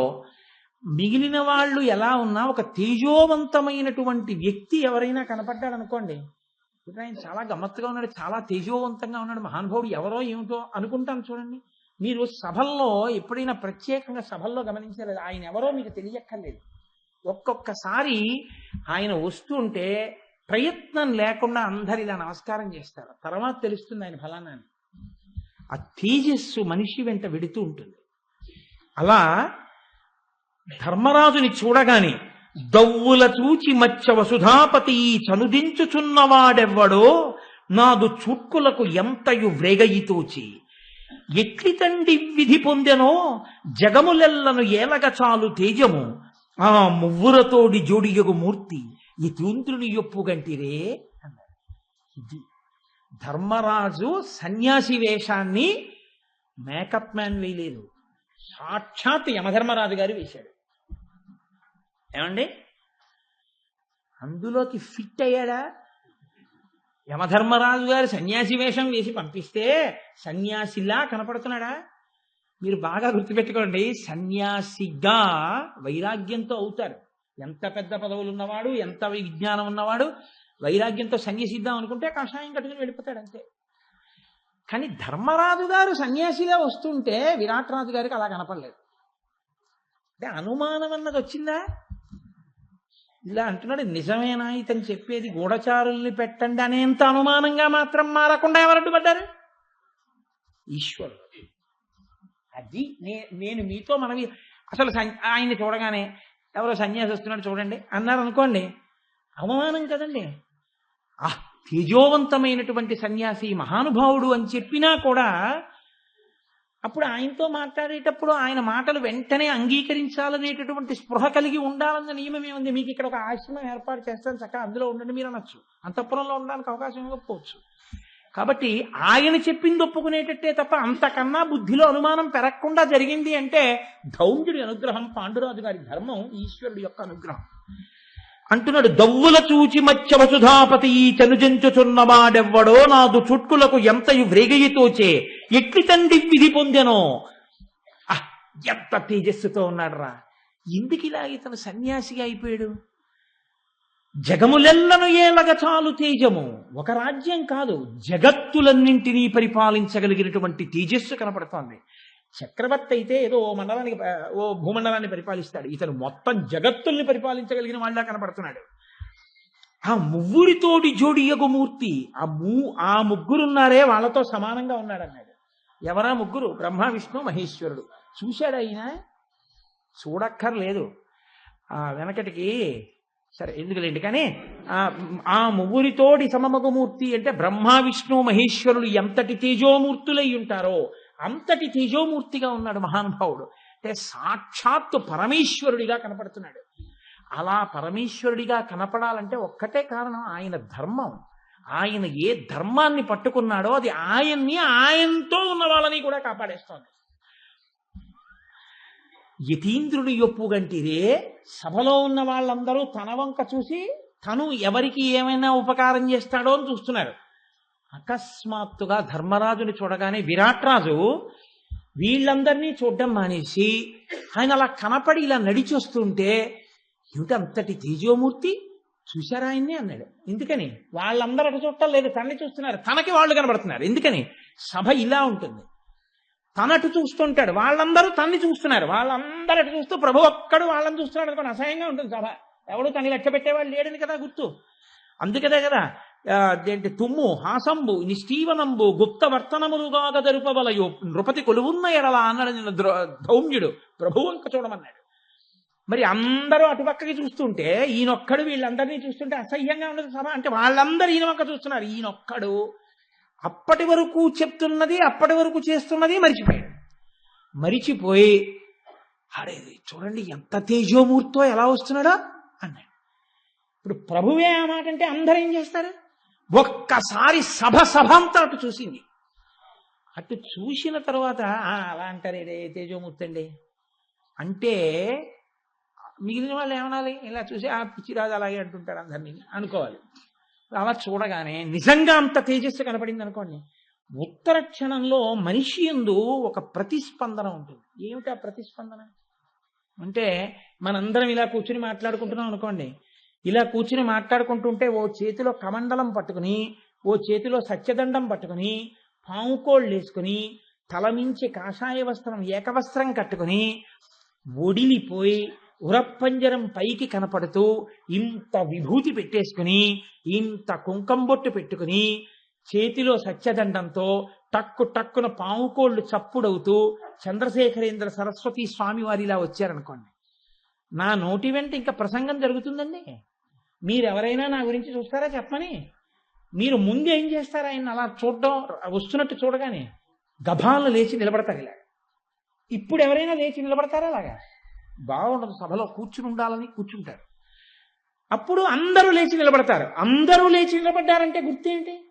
ఇప్పటి వరకు ఎవరి తేజస్సు గొప్పదని ఆయన ముందు కూర్చున్నారో ఆయన తేజస్సు కన్నా ద్విగుణీకృత తేజస్సు, ఆయనే అటువైపుకి వెళ్ళిపోయింది దృష్టి. వీళ్ళందరూ లేచి నిలబడ్డారు.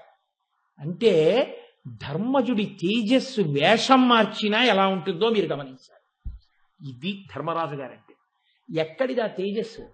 లోపల ఏవో లైట్లు ఎట్టుకున్నది అది కాదు, అనుష్ఠాన బలం, ఆయన నమ్మకం, ఈశ్వరుడి మీద విశ్వాసం, తాను పట్టి అనుష్ఠించేటటువంటి శక్తి, అందులోంచి వచ్చింది ఆయన తేజస్సు.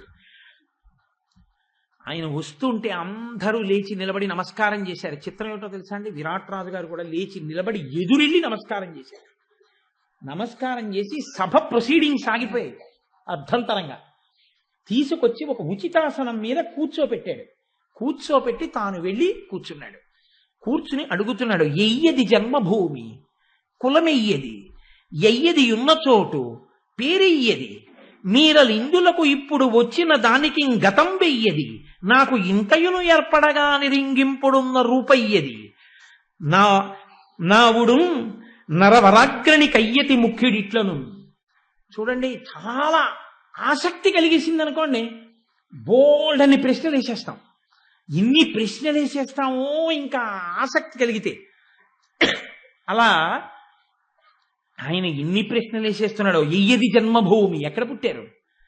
కులమేయ్యది, మీ కులం ఏమిటి? ఎయ్యది ఉన్న చోటు, ఎక్కడ ఉంటుంటారు? జన్మభూమి ఒకటి ఉండేది ఒకటి అయి ఉండొచ్చు. పేరెయ్యది, మీ పేరేమిటి?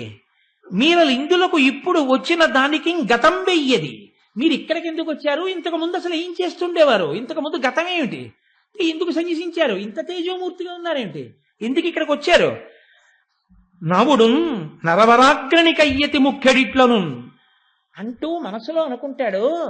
అదేమిటి, ఈయన నడిచి వస్తుంటే నాకు ఎలా అనిపిస్తోందంటే ఏదో రత్నాభరణాలన్నీ కాళ్ళ నుంచి చేతుల నుంచి అప్పుడే తీసేసినట్టు, తుమ్మెదలు వాలుతున్నటువంటి మదజలం కారుతున్న మదపు టేనుగులు పక్కన నడిచి వస్తుంటే ఒక గొప్ప ఏనుగు మీద కూర్చుని ఆయన రావలసిన వాడు కిందకి దిగి వచ్చినట్టు, చేతిలో బెత్తాలు పట్టుకుని తప్పుకోండి తప్పుకోండి అని జనుల్ని పక్కకి తోస్తుంటే ఠీవిగా నడిచి వచ్చేటటువంటి 3 లోకములను పరిపాలించగలిగిన దేవేంద్ర సమానుడు వచ్చినట్టు అనిపిస్తోంది.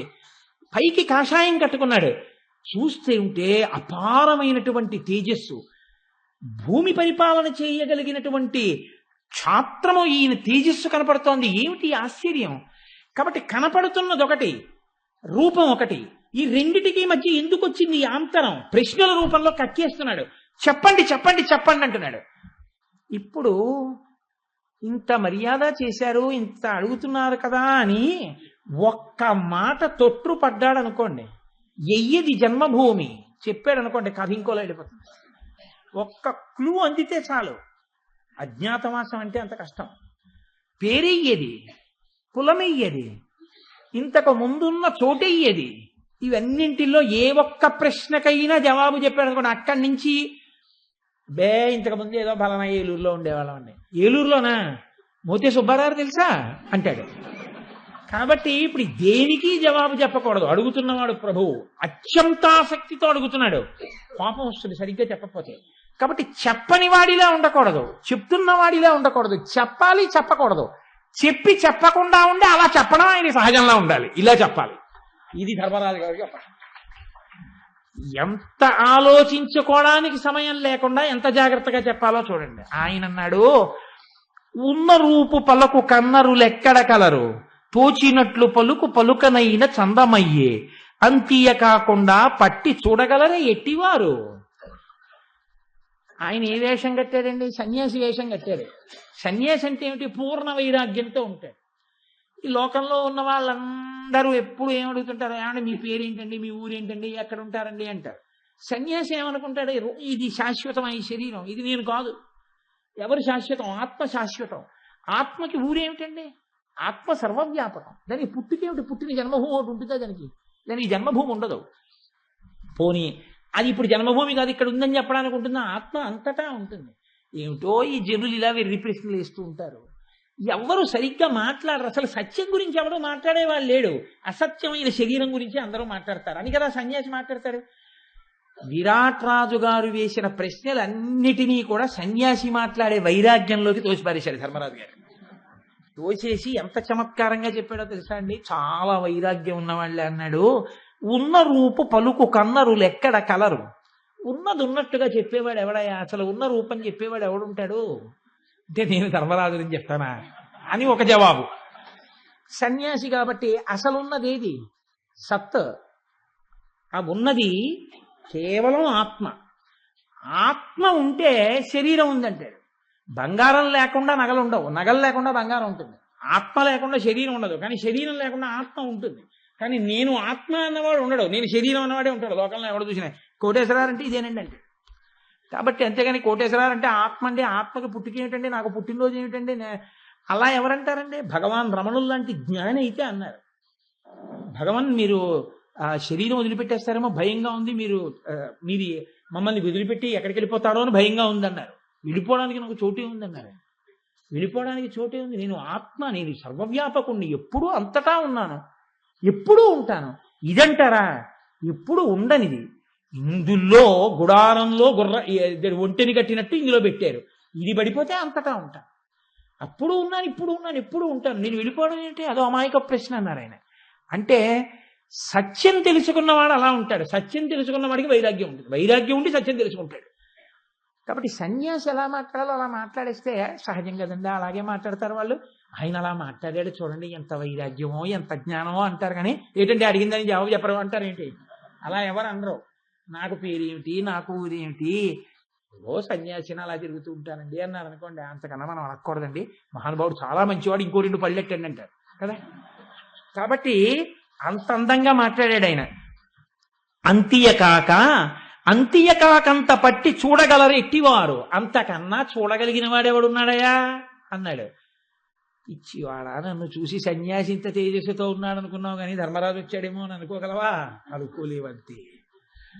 నానావిధ భూతమయము మేను అతి చెంచలము మనము, నియుకుని నిక్కంబే నరునకు చెల్లింపంగానగో సత్యంబు క్రమం అట్లుండెన్. ఎంత చమత్కారం అండి ధర్మరాజు నిజంగా.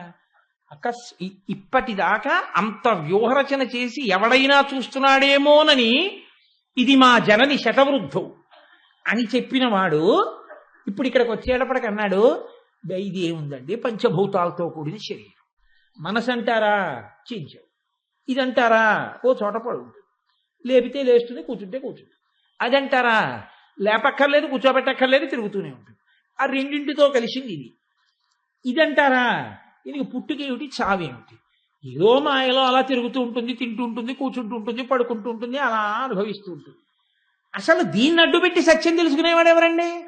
ఈ తిరిగే మనసుని, తిరగని శరీరాన్ని రెండింటినీ కలిపి తెలుసుకోవలసిన సత్యాన్ని తెలుసుకుని, అది సత్యం అని తెలుసుకుని ఈ రెండింటినీ దానికి ఉపకరణములుగా వాడుకుని వదిలిపెట్టగలిగిన వాడు ఎవరున్నాడు? అందులో లయం చేసి అలాంటి వాడు లేడు కదా అన్నాడు. ఏమిటి అప్రస్తుత ప్రలాపన, మేము అడిగింది ఏంటి, మీరు చెప్పేది ఏంటని ఎవరైనా అంటారేంటి? అబ్బా అబ్బా అబ్బా ఎంత బాగా మాట్లాడుతున్నాడండి, ఎంత బోధ చేస్తున్నాడండి అంటారు. అంటే సన్యాసి వేషంలో ఉన్నాడు కాబట్టి ఇలా మాట్లాడినా చెల్లిపోయింది. అసలు అడిగిన దానికి జవాబు చెప్పకుండా తప్పుకోను వచ్చు. ఒక్క మాట చెప్పలేదు. మోతే సుబ్బారావు తెలుసా అని అడగడానికి అవకాశం ఇవ్వలేదు. కాబట్టి సరే అయితే మాత్రం ఆసక్తి వదులుతుందా? వదలదు.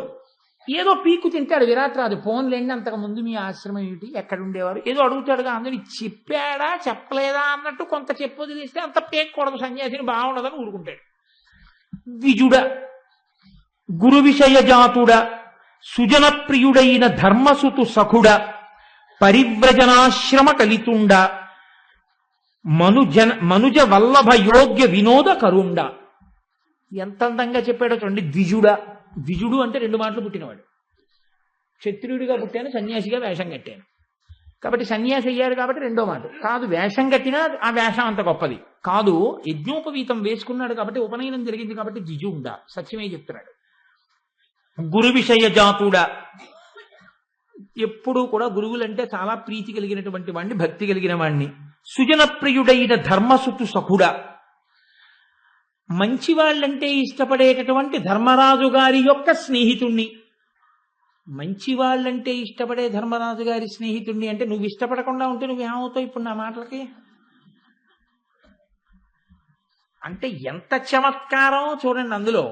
అంటే ఆ జవాబు చెప్పడంలో ఇంకా అవతలవాడు మళ్ళీ ఇంకో ప్రశ్న వేయడానికి అవకాశం లేకుండా తలుపులు మూయడం. అందుకని సుజనప్రియుడైన ధర్మసుతు సఖుడ, పరివ్రజనాశ్రమ కలితుండ, సన్యాసాశ్రమ ధర్మంలో ప్రస్తుతం ఉన్నవాణ్ణి. మనుజ వల్లభ యోగ్య వినోద కరుండన్. మరి నా దగ్గరికి ఎందుకు వచ్చారు అంటావేమో. నాకు రాజులకు ఇష్టమైనటువంటి ఆటలు రాజులతో ఆడడం అంటే నాకు ఇష్టం, అందుకు వచ్చాను. అసలు ఆయన ఆడుతున్న ఆట వేరు, రాజులకు ఇష్టమైన ఆట. ఇప్పుడు ఇక్కడ నీతో రాజులకి ఇష్టమైన ఆట ఆడతానంటే ఏంటి, బయట ఇతర పనులు ఏం చేయను, నీతోనే కలిసి ఉంటాను, నీతో సమానంగా ఉంటాను, నీతో పాటు ఆడుతూ ఉంటాను. రాజులు ఆడే ఆటలు ఇష్టమైనవి ఏం ఆడతావు నాతో అంటాడేమోనని నాకు ద్యూత క్రీడ వచ్చు, నేను పాచికలు వేస్తాను. రాజులతో సంతోషంగా నా పాచికలు ఆడి వాళ్ళని ముప్పిరిగొనేటట్టు చేస్తాను. ధర్మరాజు గారు నాతో పాచికలు ఆడుతుండేవాడు. నా దగ్గర రకరకాల పాచికలు ఉన్నాయి. అంతేకాదు, నాకు నీతి శాస్త్రం బాగా తెలుసు. నా పేరు కంకుడు అంటారు అన్నాడు. కంకుడు అంటే, కంకుడు అంటే యమధర్మరాజు గారు, కంకు భట్టు అంటే ఆత్మావై పుత్రనామాసి యమధర్మరాజు గారి కొడుకు కాబట్టి సరిపోయింది అక్కడ. అందుకని నా పేరు కంకుడు. అందుకే కంకు భట్టు అని పిలుస్తారు. ధర్మరాజు గారు అలా పిలిచేవాడు. మహానుభావుడు ధర్మరాజు, ఎంత యోగ్యుడు. కానీ అడవులు పట్టి వెళ్ళిపోయాడు, అజ్ఞాతవాసానికి వెళ్ళాడు. అరణ్యవాసం అయిపోయి అజ్ఞాతవాస సమయం ఆసన్నమైందన్నారు. మరి ఎక్కడున్నాడో ఏమో ఇప్పుడు. కాబట్టి నేను 1 సంవత్సరం పాటు మళ్ళీ ధర్మరాజు గారు బయటికి వచ్చేంత వరకు నీతో కాలం గడుపుదామని వచ్చాను. నీకు ఇష్టమైతే నీతో ఉంటాను, నాకు వచ్చినవి ఇవి. నీకు పుణ్య కథలు చెప్తాను, చక్కగా నీతో 1 సంవత్సరం ఉంటాను, నీకు ఇష్టమేనా అని అడిగాడు. అంటే విరాట్ రాజు గారు అన్నారు, నాకు ఇష్టం కాదు, నేను ఉంచుకోను. మరి ఏం చేస్తావు అంటే, వెలయగ మత్స్యరాజ్య పదవీ పరిపాలన చేయగా మదిం తలచుట ఎంతయం ప్రియము, తమ్ములు పుత్రులు బంధులు ప్రధానులు బలంబు నేను సుమనో విభుతుల్యుడవైన నిన్ను మిక్కిలి యగు భక్తి కొల్చి కృతకృత్యత బొందుదు అట్లు చేయవే. నీవు మత్స్యరాజ్య సింహాసనం మీద కూర్చో, నీ తేజస్సు చూస్తే 3 లోకాలు పరిపాలించగలిగిన వాళ్ళే ఉన్నావు. నీకు పట్టాభిషేకం చేస్తాను. నేను, నా కొడుకులు, నా భార్య, నా కూతుళ్ళు, నా సైన్యం, నా బంధువులు, నా మిత్రులు నీ పాదాలు సేవించుకుంటూ కాలం గడుపుతాం. నువ్వు రాజ్యం చెయ్యి, నీ కింకరుడిగా బతుకుతానన్నాడు. అంటే ఇంత మాట ఒక ప్రభు అన్నాడు అంటే అవతల వాడి తేజస్సుని ఎంత గుర్తించాడో మీకు అర్థమైపోవాలి. అంత నమ్మినవాడు వేషం కట్టి ఏ రూపంలో ఎందుకు వచ్చాడో అని ఇంకొక రకంగా కూడా అనుమానం వెళ్ళొచ్చుగా. ఏ ఆనుపాను కనిపెట్టడానికి వచ్చాడో, ఏ ప్రమాదం వస్తుందో, కాబట్టి నా దగ్గర ఉంచుతాను కానీ జాగ్రత్తగా ఇతని చర్యలు కనిపెట్టండి అని ఎవరిని నియోగించలేదంటే, అక్కడికి వచ్చేటప్పటికి ఆ ఆలోచన అక్కడతో ఉండిపోయింది తప్ప అంతకన్నా అనుమానంగా మారలేదు అంటే అదే ఈశ్వరత్వం. అక్కడ ఈశ్వరుడు అడ్డుపడ్డాడు. ధర్మరాజు గారి గౌరవం నిలబడిపోయేటంతగా అనుమానం వచ్చింది.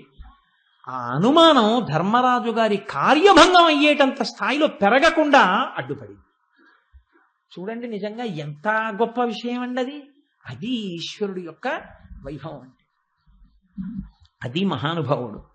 ఈ మాట చెప్తే ధర్మరాజు అన్నాడు, నీకు అంతఃపురం ఇస్తాను, సింహాసనం ఇస్తాను, హంసతూలిక తల్పాలు ఇస్తాను, గజవాహనం ఇస్తాను, రథాలు ఇస్తాను, హాయిగా చేతిలో ఖడ్గం పట్టుకో, సింహాసనం మీద కూర్చో, పరిపాలన చెయ్యంటే ఏను హవిష్యము కుడుతును భూనాయక నాకు శయ్య భూమియ ఇమ్మై భూని వ్రతంబు సలిపెడు వానికి ఇన్నియును ఇట్లు వలయున చెప్పుమా.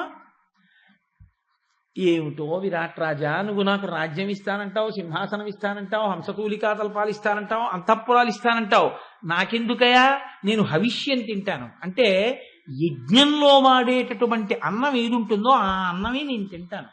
నేను భూశయనం చేస్తాను, నేల మీద పడుకుంటాను. ప్రభువులు పడుకున్నట్టు హంసతూలికా కల్పాల మీద నేను పడుకోను. నేను కేవలం ఏదో భగవంతుడి గురించి ఆలోచిస్తూ ఈ పరివ్రాజక వ్రతంలో ఉన్నాను, సన్యాసి వ్రతంలో ఉన్నాను. అందుకని నాకు దేని మీద వ్యామోహం లేదు. ఇప్పుడు 1 ఏడాది ఉంటాను నీ దగ్గర. ఈ ఏడాది నీకేమైనా పుణ్యకథలు అవి చెప్తూ ఉంటాను. నీకు ఇష్టమైతే నీ దగ్గర ఉంటాను, నీకు ఇష్టం లేకపోతే చెప్పు, సన్యాసికి ఉంది, ఇంకో చోటుకి వెళ్ళిపోతాను. అమ్మో అమ్మో అంత మాట అనకండి. మీ మనసు ఎలా రంజిల్లితే, మీకు ఎలా ఇష్టమైతే, మీకు ఎలా సంతోషం కలిగితే అలాగే మా రాజ్యంలో ఉండండి అని వెంటనే సేవకుల్ని పిలిచి చెప్పాడు. నేను ఎంతటి వైభవాన్ని అనుభవిస్తానో, నేను ఎటువంటి గౌరవాన్ని పొందుతానో, నేను అడుగు తీసి అడుగు వేస్తే మీరు నన్ను ఎంత భయభక్తులతో సేవిస్తారో తత్తుల్యంగా రాజుతో సమానంగా ఈయన్ని ఇవాళ నుంచి రాజ్యంలో ఉన్న వాళ్ళందరూ కూడా సేవించి తరించాలి తప్ప నాకన్నా తక్కువ వాడన్న ఆలోచన ఎవ్వరికీ రాకూడదు. నాకిచ్చే గౌరవం అంతా ఈయనకి ఇవ్వాలన్నాడు. ఇది భగవంతుడి యొక్క అనుగ్రహం. ధర్మాన్ని పట్టుకున్న ధర్మరాజు గారు సన్యాసి వేషం వేసిన ప్రభువు యొక్క గౌరవాల్ని పొందుతూ అజ్ఞాతవాసం హాయిగా జరిగిపోవడానికి వీలుగా కంకుభట్టు రూపంలో సన్యాసిగా విరాట్రాజు గారి కొలువులో ప్రవేశించారు. కాబట్టి మిగిలిన వాళ్ళకి మార్గం దొరికేస్తుంది. ధర్మరాజు గారు వెళ్ళారంటే మిగిలిన వాళ్ళకి దొరికినట్టే. అన్నగారితోటే తమ్ముళ్ళు. కానీ వాళ్ళు ఎలా వెళ్ళారు అన్న విషయాన్ని రేపు పరిశీలనం చేద్దాం.